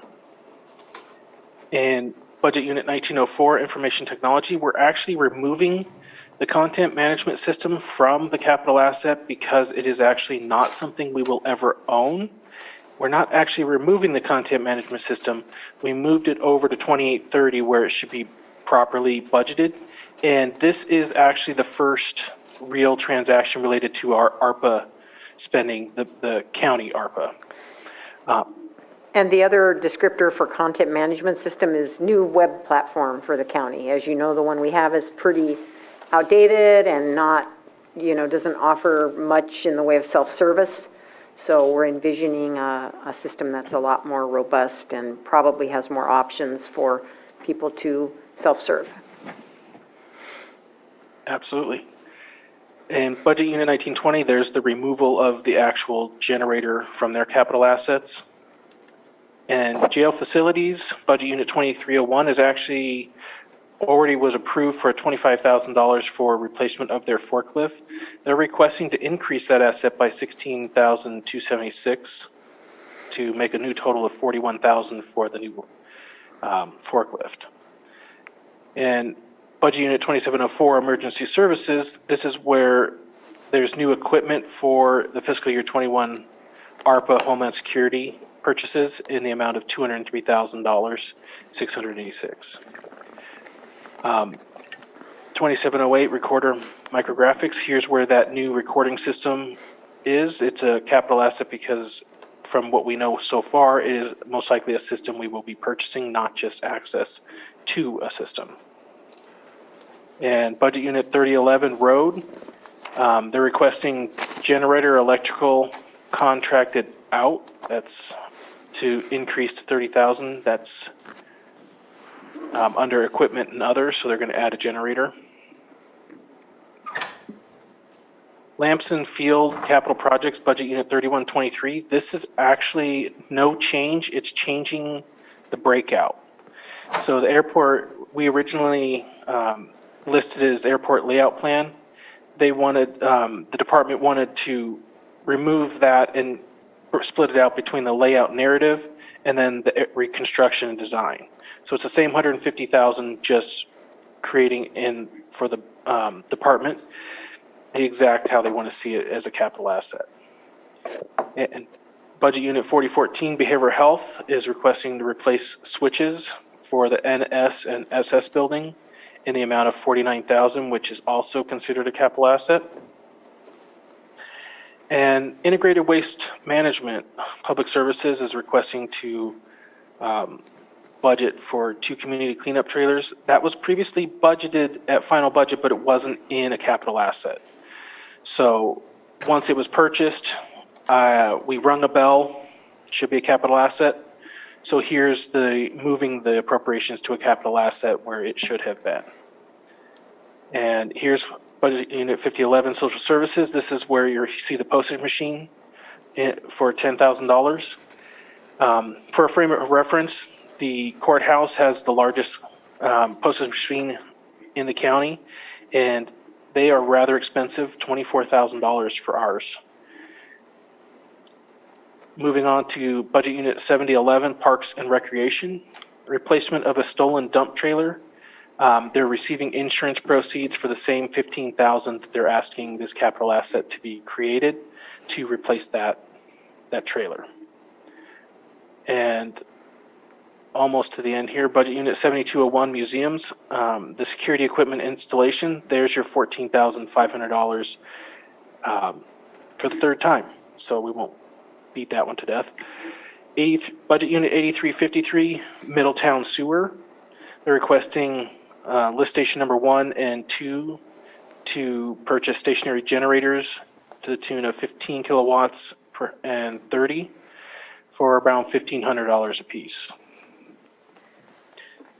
Central Garage is requesting to add 2 new capital assets for replacing pool vehicles, PO 172 and PO 077, in the amount of $75,000 overall. And Budget Unit 9908, Heavy Equipment Restricted, is requesting to increase the bottom dump trailer. Actually, it's create a new one, bottom dump trailer, for $65,000, and at the same time remove the new 10-ton fifth wheel equipment trailer and equipment number 24 fifth wheel retrofit to help pay for the difference. So they're requesting $20,000 extra for that new dump trailer. So that's the end of my main comments. Now, I explained that there was 4 fixes. I would like to bring those to your attention. Now, if you go into appropriations, if you see the detail tab, the account number for Budget Unit 141, 4015, it's a simple miskey.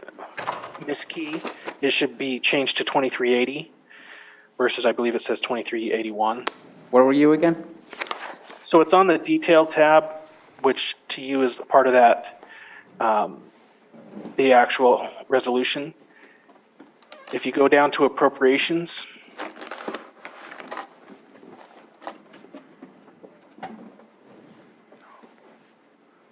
it says 740-2381 for increase for Hilltop residential housing. It should be 2380, according to the auditor's office review. And we didn't catch, I didn't catch that before it was published. I do apologize for that. And then the 2 additional social services aides from 4 to 6, which I mentioned earlier. And then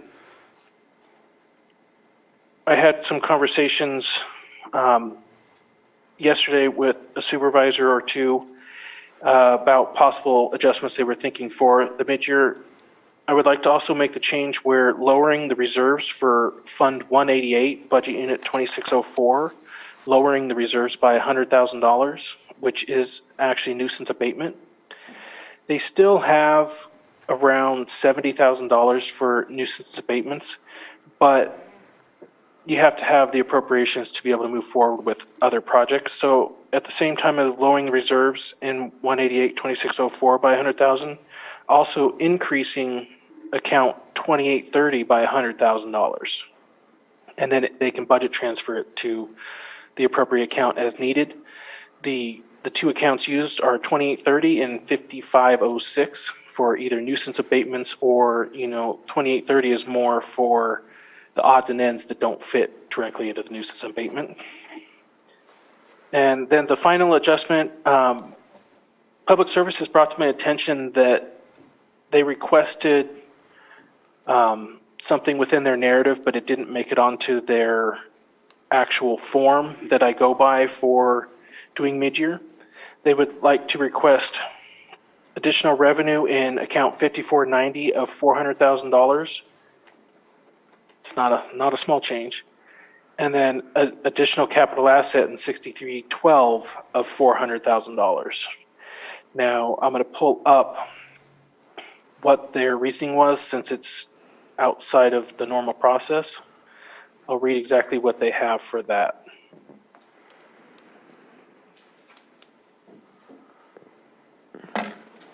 It takes a second for it to come up. Apologize. Should have had that ready. So it's a state grant reimbursement for multi-year improvements project at Lakeside Park. So the 5490 is state other, so that would be state revenue. And then 6312 is for park improvements of $400,000, so it's construction in progress And that's also for the multi-year park improvement project. That is all I have. I am open for questions. Supervisor Sabatier? I'm going to ask a fairly large favor. All of those items that were changed, is there any way we can get that somewhat written? Because it was, I mean, I tried following on the appropriations. I could not find the code that you read out. And I think that because we're talking budget here and we're talking some fairly large numbers, if we can have that on the screen just to make it very obvious what it is that we are changing in comparison to the documents that we were able to review. So that's one. My next is, it was all over the appropriations of the impacts of the salary increases that we had. And some people were able to dip in their reserves, which you stated you were hopeful that next year that would not be the case. And I guess one of the thoughts that I hadn't had when reviewing this was that's only for about 6 months, 7 months, because I believe most of it started November 1st. And so I almost feel like we need to look at that amount and double it as far as what truly would have been asked for until the next budget cycle. And I'm not sure that, yes? Well, it's not only that, but they could be taking into consideration vacancies they know they're not going to fill. So it's a double plus potentially. Well, and I saw that some did some salary adjustments based on vacancies. I was surprised to not see as much, especially with, hovering around the 20% vacancy rate. You don't have to get rid of the entire salary for the year, but you could potentially get rid of the salary for the last 4 months, 3 months, whatever. So there was a lot of dipping into the reserves, and there was also, if you can give us the exact amount, some dipping into budget unit 1072 or 1082, whatever the cannabis tax code is. I think it's 1082. 1072. I was right on the first one. Just because I think that's something that should at least motivate us. We had that conversation about cannabis tax earlier. I know the state is reviewing it, and I'm not going to go into the cannabis tax conversation because that's a different upcoming conversation. But already with just approximately 6 months, 7 months worth of use after the salary increases, if you could provide that number, how much was taken out of cannabis? Right now? So to be honest, that was actually something I meant to talk about. I do apologize for that. I have that completely ready, so I apologize. I'm looking to the left, but that's my other screen. So the entire request for salary adjustments from Cannabis Budget Unit 1072 is $901,431. So if it was a full year, remember it was about 3.2 million. So a decent chunk is either only half a year, but at the same time, it's not the entire amount. Some people are able to handle it. And then non-salary adjustments for cannabis requesting in this mid-year is $889,077. And so total adjustments to deal with the salaries would be approximately 1.6, 1.7? 901 is salaries. No, total between dipping in reserves and dipping into the cannabis tax. I am doing that right now. 1 second. About 1.5, yeah, 1.6.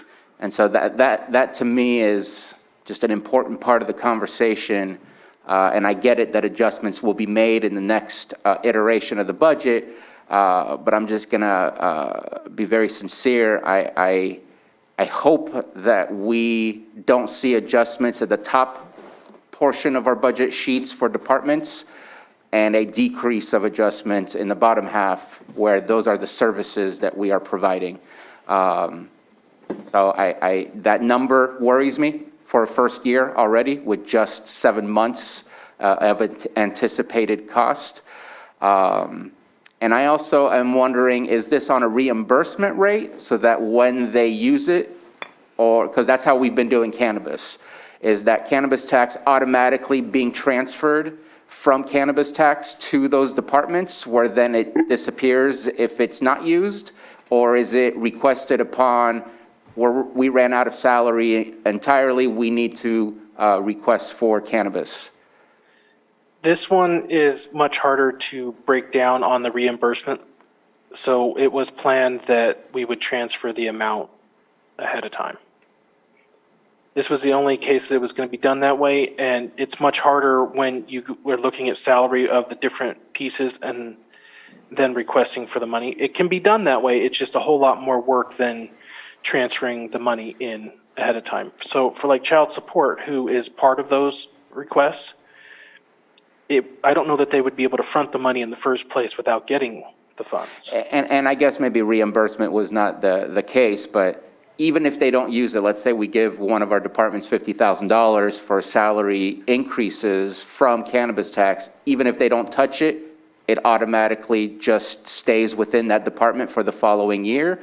Or does it come back, was my question. It sounds to me like it doesn't come back because that's not the way that it's being tracked or utilized.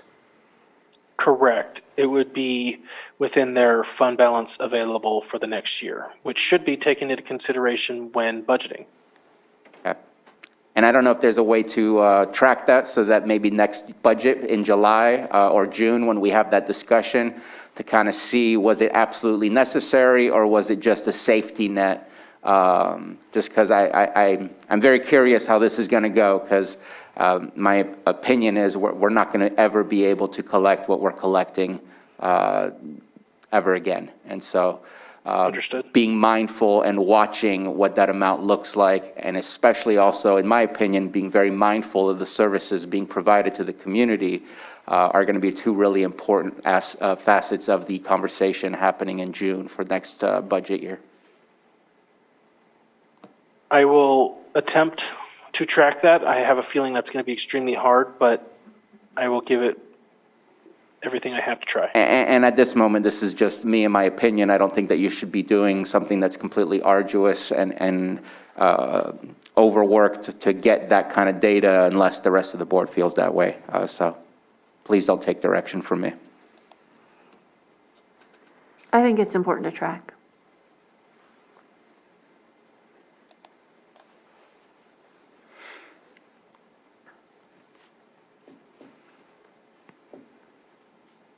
All right. Okay. Are you asking for like a consensus on that, or? I mean, right now there's two, and I don't want to give him anything on his plate. I'll agree with it. And if I just may finish, I appreciate the changes for the abatement, and I hope that we see the entirety of that being used up.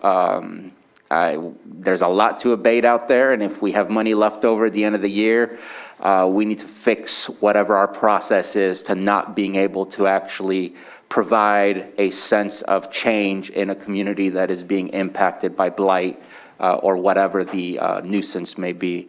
I did want to make sure, and I apologize if I'm out of turn in bringing this up, but I know that there seemed to possibly be a holdup in due to salary budget issues for CDD for hiring a deputy director. I want to make sure if there is a need for transfer or if there is a need for funding to be made available. I think that department requires the help of leadership quickly rather than waiting for next budget year to be fixed and resolved. I know I had that conversation with both yourself, Mr. Carter, and CAO Hutchinson yesterday, and I just want to make sure that we're able to move forward. Yeah, there's some sort of communication breakdown there. We confer regularly with departments about their budgets and their needs, and that one had not been brought to us, but absolutely, we share the commitment to fill that deputy director position. I appreciate that. Mm-hmm. Okay. Stephen, is there anything else you'd like to add, or? No, I do not believe so. I'll open it up for the public comment. Is there anybody in the room that would like to? Yes. Looks like Stephen has one more point, Mr. Chair. Oh, Stephen, go ahead before I open public comment. Supervisor Spate wanted to see on the screen the changes. Okay. I have that if you would like me to share screen. Great. Yes, please share screen. It's my working workbook, so it's not the prettiest. I'll tell you that right now.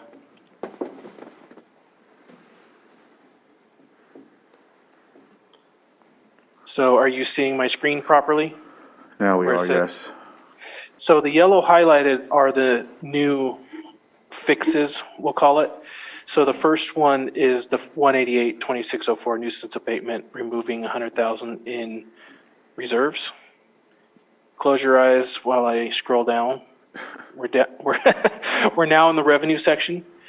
So here is the request to add $400,000 for the state grant for multiple multi-year improvements.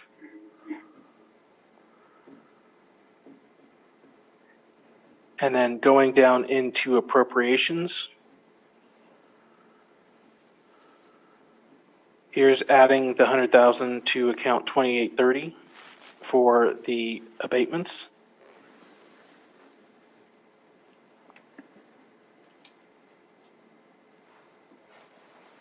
Oh, I passed up the account number.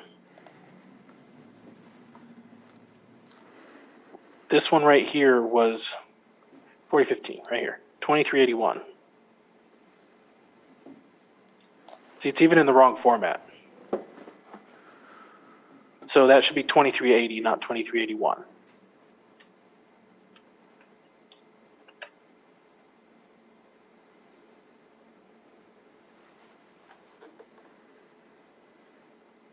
Oh, my finger can't go, sorry.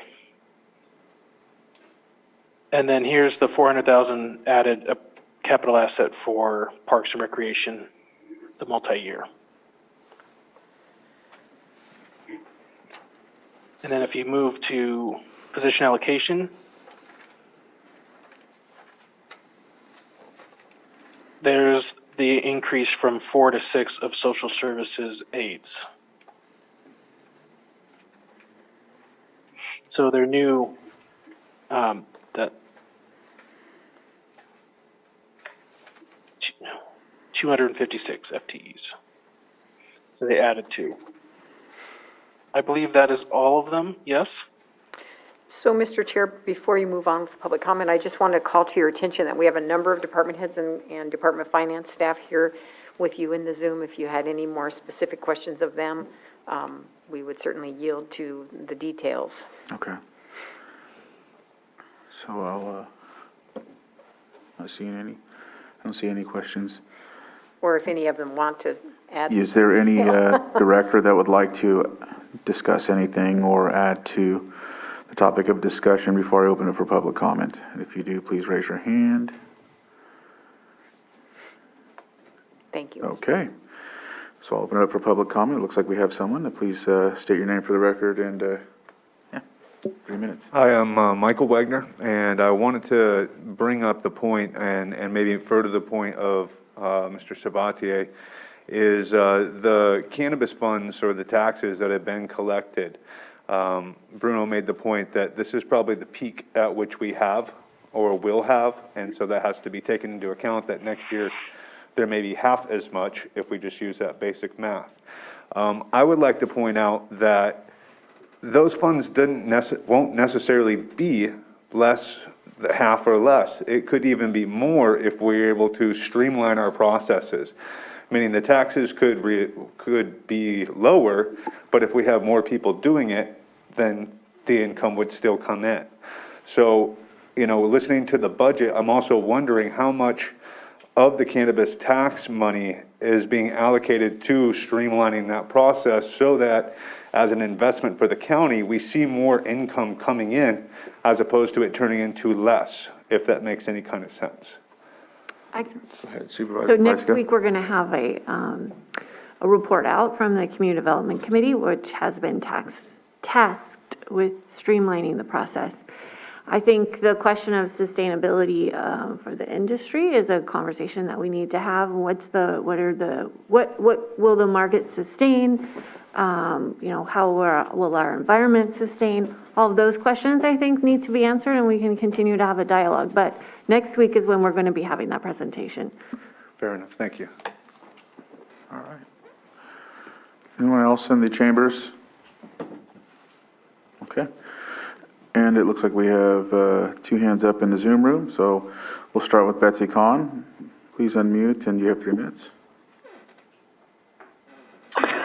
Thank you, Chairman. I have 2 questions, and I apologize, I've not been able to scrutinize the line items in your attachments, so I may be asking a question that is easily answered, and I may not.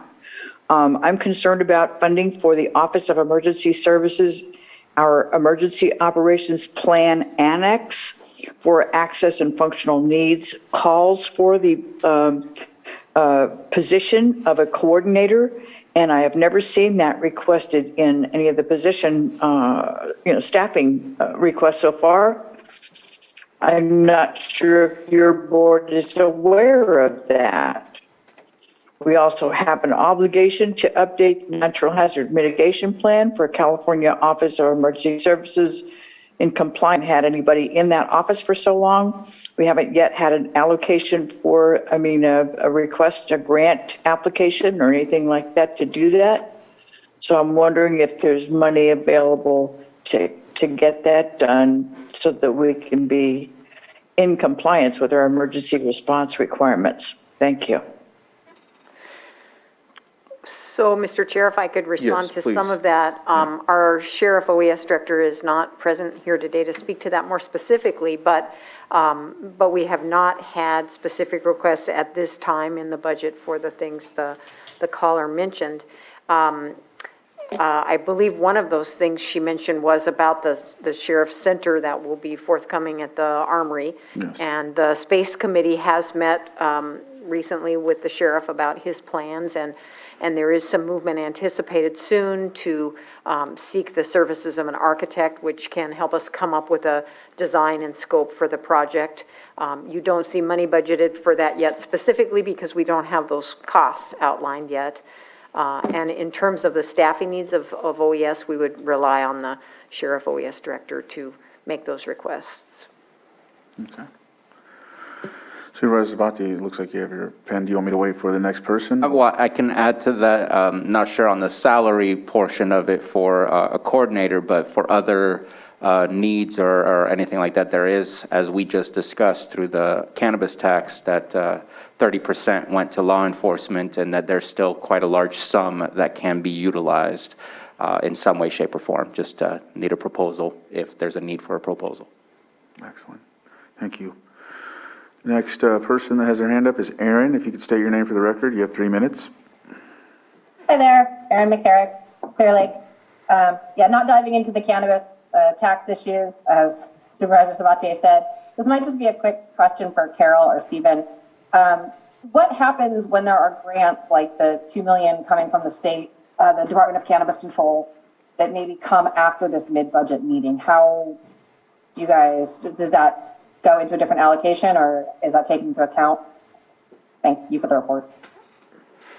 Stephen, I'll let you go for that one. I'm not sure when we're appropriating that.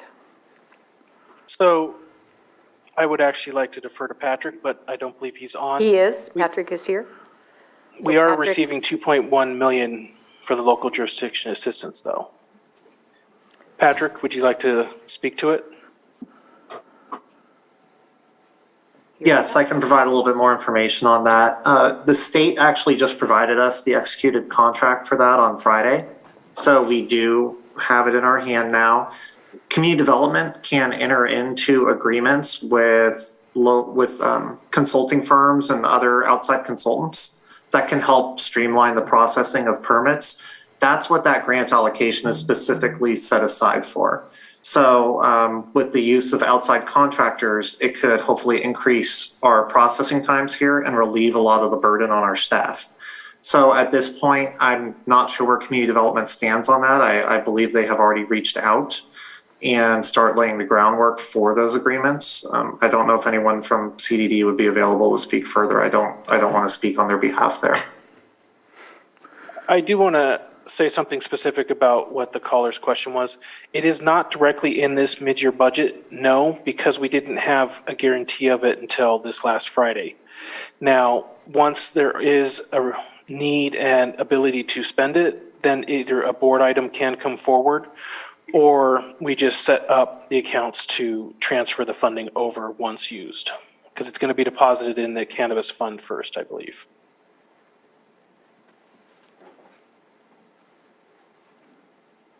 I don't see anyone on from community development.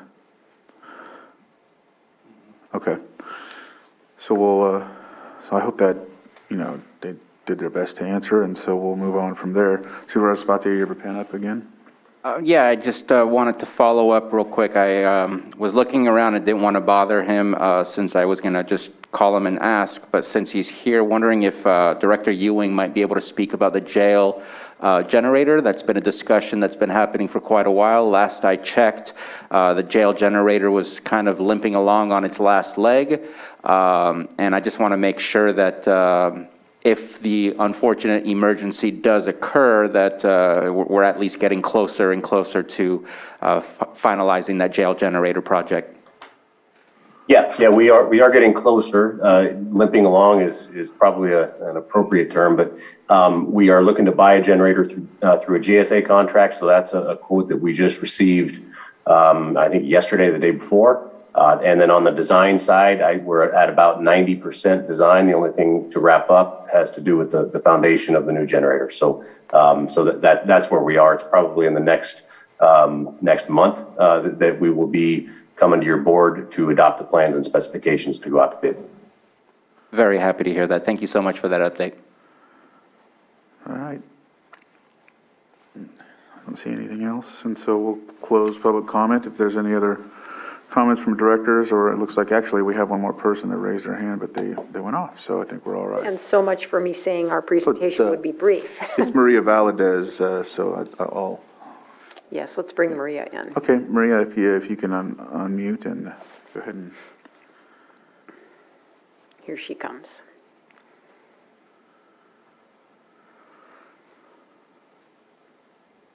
Good afternoon. Can you hear me? Yes, we can hear you. So, as everybody knows, we'll be moving into our new building here shortly. I think the move-in date is scheduled for us to be open to the public on the 14th of February. This is upcoming Monday. But I'd like to thank administration, buildings and grounds, and IT for their collaboration in this project and getting it to where we're at now. I know it started off a little slow, but I know they've been hard at work getting us to where we need to be. So I wanted to thank everybody for their collaboration. And we're excited. We share Maria's excitement. It's pretty exciting. We had hoped to have an open house at the new facility, but in the COVID environment, it's just not advised at this time. But supervisors, if you've had the opportunity to poke your head in the door over there, you've seen it and you probably are excited too. If not, I would encourage you to do that maybe when you're here next Tuesday when she's operational. All right. Lars, just one more. I'm sorry. I should have asked this when you were on. I just wanted to make it more difficult for you so you can turn your camera off and on. But just an update on the Lucerne Harbor. I know we met recently, and if you just wanted to give a quick update on that, I know there's probably some folks wanting to ask about that, and we'll ask otherwise that I ask if I don't ask that question, so I'll bring it up. Sure. So as you know, and for an update for those that are not aware, that project was in the tribal consultation realm, still is. We have a cultural resources monitoring plan, a management plan that will likely include monitoring that I just received yesterday from a consultant to prepare a scope of work. So the anticipation is that we will take that scope of work and re-engage with the tribal consultation component. So I just provided that information earlier today, coincidentally enough, to the senior planner who's running that, just to ensure that we're going about that the right way. So the plan, the next steps would be to establish that cultural resources management plan, which essentially would be providing an opportunity for the tribe to have involvement during construction for any materials that are found that they may have an interest in. And once that is finalized, then we would have CEQA complete, get our permits in line, and then go out to bid for construction. So it's establishing the tribal consultation. That's where we are, and getting past that is the next stage, which is why we have that proposal from the consultant. No, thank you, Director Ewing. I appreciate that. And is there any other updates or I don't see any other hands up, so I just want to make sure there's no other questions. Supervisor Sabatier? One last comment. I think one of the most exciting things on here is the release of the hiring freeze. That's something that to have an empty chair next to you when there's more work than just one person can get done is very demoralizing, and to be able to start filling those seats in accordingly and appropriately, I think this is a pivotal moment for good positive change for many departments. So looking forward to seeing how that changes things. All right. Public input's closed, then it looks like we'll bring it back to board for action, unless there's anything else anyone wants to add. Mr. Chair, I move to adopt resolution amending resolution number 2021-115 to amend the adopted budget by adjusting reserves, fund balance carryover, revenues, and appropriations. And can I do it all, Ms. Grant?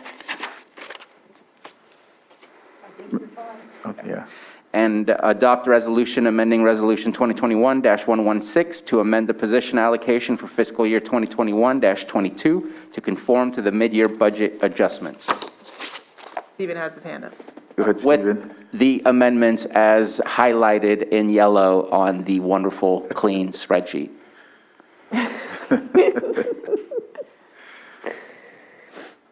So we have a motion.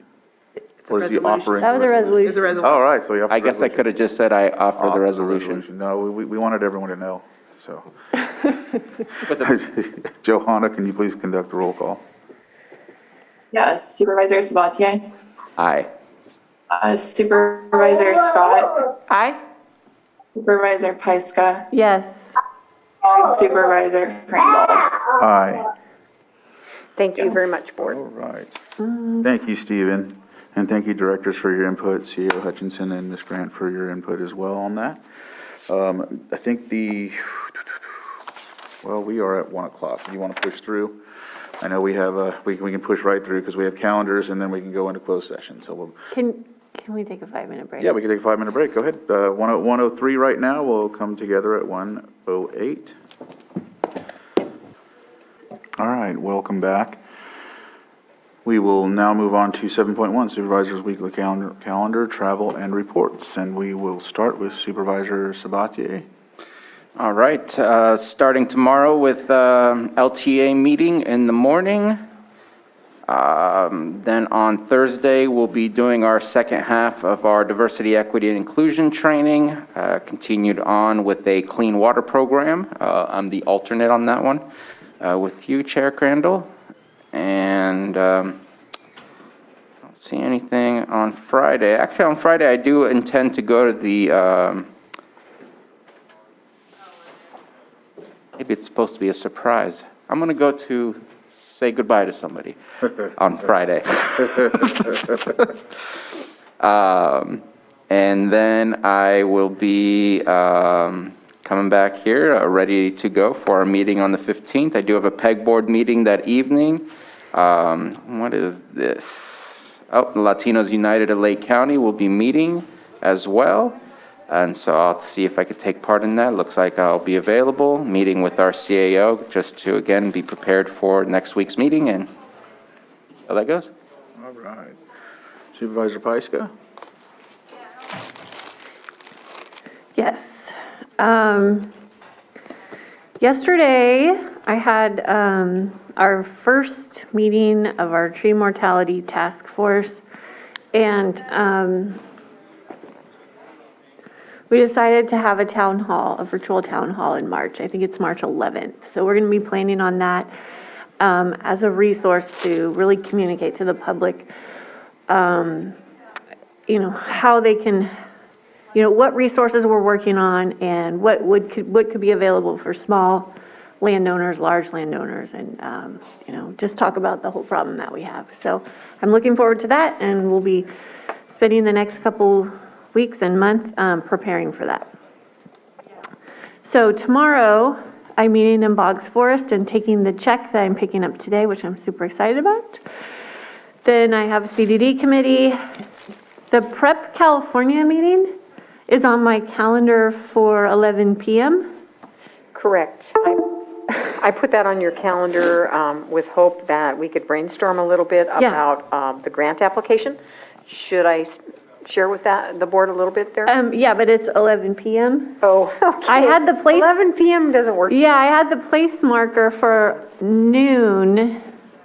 I guess we were going to do it right after this CDD. Yeah, that's supposed to be noon. But yes, if you want to speak on that. So Cal OES has made us aware of an opportunity to apply for Prepare California Jumpstart Grant. And originally, they were telling us that this was limited to a census tract in Lake County that included only the city of Clear Lake and only Clear Lake Oaks. And they reached out and they were pursuing us, encouraging us to apply, and explained that we might be able to access this type of a grant fund to have a chief resiliency officer position here in the county, which I think could be a real benefit, because the way we typically approach these things is that the various people staff that are involved in these things are trying to do disaster-related work in addition to their regular duties. And so if we could have a position that was designated for that, it would be a great opportunity for Lake County to be more proactive and to, really get our finger on the pulse of other grant opportunities as well. And so, but we explained to them that it would make no sense to have it be so limited. It would need to have a countywide focus. And so they thought about that a little bit and got back to us and said they agree. And so still there is encouragement that we apply for this grant. I'm hoping that I can do that, and that's what the meeting is about next on Wednesday, not at 11 o'clock at night. Yes, so we're really excited about that opportunity, and we're going to pursue that in every way that we can. Okay, so then Thursday, we will be having the diversity, equity, and inclusion training. I'm going to have to miss the Fire Safe Council. Friday,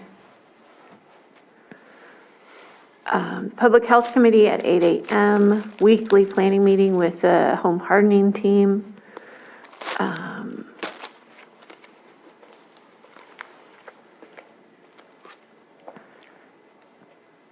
And then Monday, I have my meeting with Carol, and it's Valentine's Day. So it's an appropriate time to make your orders for our local bakeries and anything that you can do to support our local businesses and celebrate Valentine's Day with your friends, family, loved ones. And then I'll be back here on Tuesday. Thank you. Vice Chair Scott. Tomorrow I have agenda review at 9 o'clock, and then Thursday looks like a busy day. I'll be attending the diversity training at 9 o'clock, and then I have a 3 o'clock, it's mental health board, and I also have a back-to-back Lake County edible foods. So I think I'm going to go to the Lake County edible foods recovery program meeting at 3, and then show up late to the mental health board after that. Friday I have an 8 o'clock a.m. PH committee meeting. On Saturday, Foster Together meeting at 10 o'clock, the program that comes in to help our resource families here in Lake County. And Monday preparing for Tuesday's meeting. Thank you. So I'll start off with a couple of things. Last week at the East Region Town Hall meeting, code enforcement was there and did a very good job talking with the public about some things. So I'd like to give some props to the department for being there, answering questions, and it went very well. I'd also like to address that the animal control director went and spoke with Spring Valley POA and gave really descriptive, informative topics of discussion for them and their situation out there with animals. So just want to let some folks know that some of our departments are working hard. So just wanted to highlight that. Middle Creek Restoration we had yesterday, continuing and trying to adjust with the different losses and things like that. One of our key members has left the department to work in a different area. So we're working towards getting this project moving along as usual. As we all know, it's a long, arduous process. progress with that. Agenda review tomorrow at 9 a.m. I know I have something else, but I'm not seeing it on this calendar. And I know Department Equity, or Diversity, Equity, and Inclusion on Thursday. Clean Water Program at 2 p.m. I have something to do on the 11th, but it's personal. So on the 14th, we have a meeting with Carol, and it's a meeting with staff afterwards, and then back here on Tuesday for the Board of Supervisors meeting. And with that concludes our calendars. We'll go ahead and move to closed session. Closed session consists of two items. 8.1, conference with legal counsel, decision whether to initiate litigation pursuant to Government Code Section 54956.9 D4, one potential case. And 8.2, conference with legal counsel, existing litigation pursuant to Government Code Section 54956.9 D1, FERC project number 77 Potter Valley Hydroelectric Project. With that, we will go into closed session and come back after to see if anything has been taken, any action's been taken or whatever. So, all right, we'll go into closed session.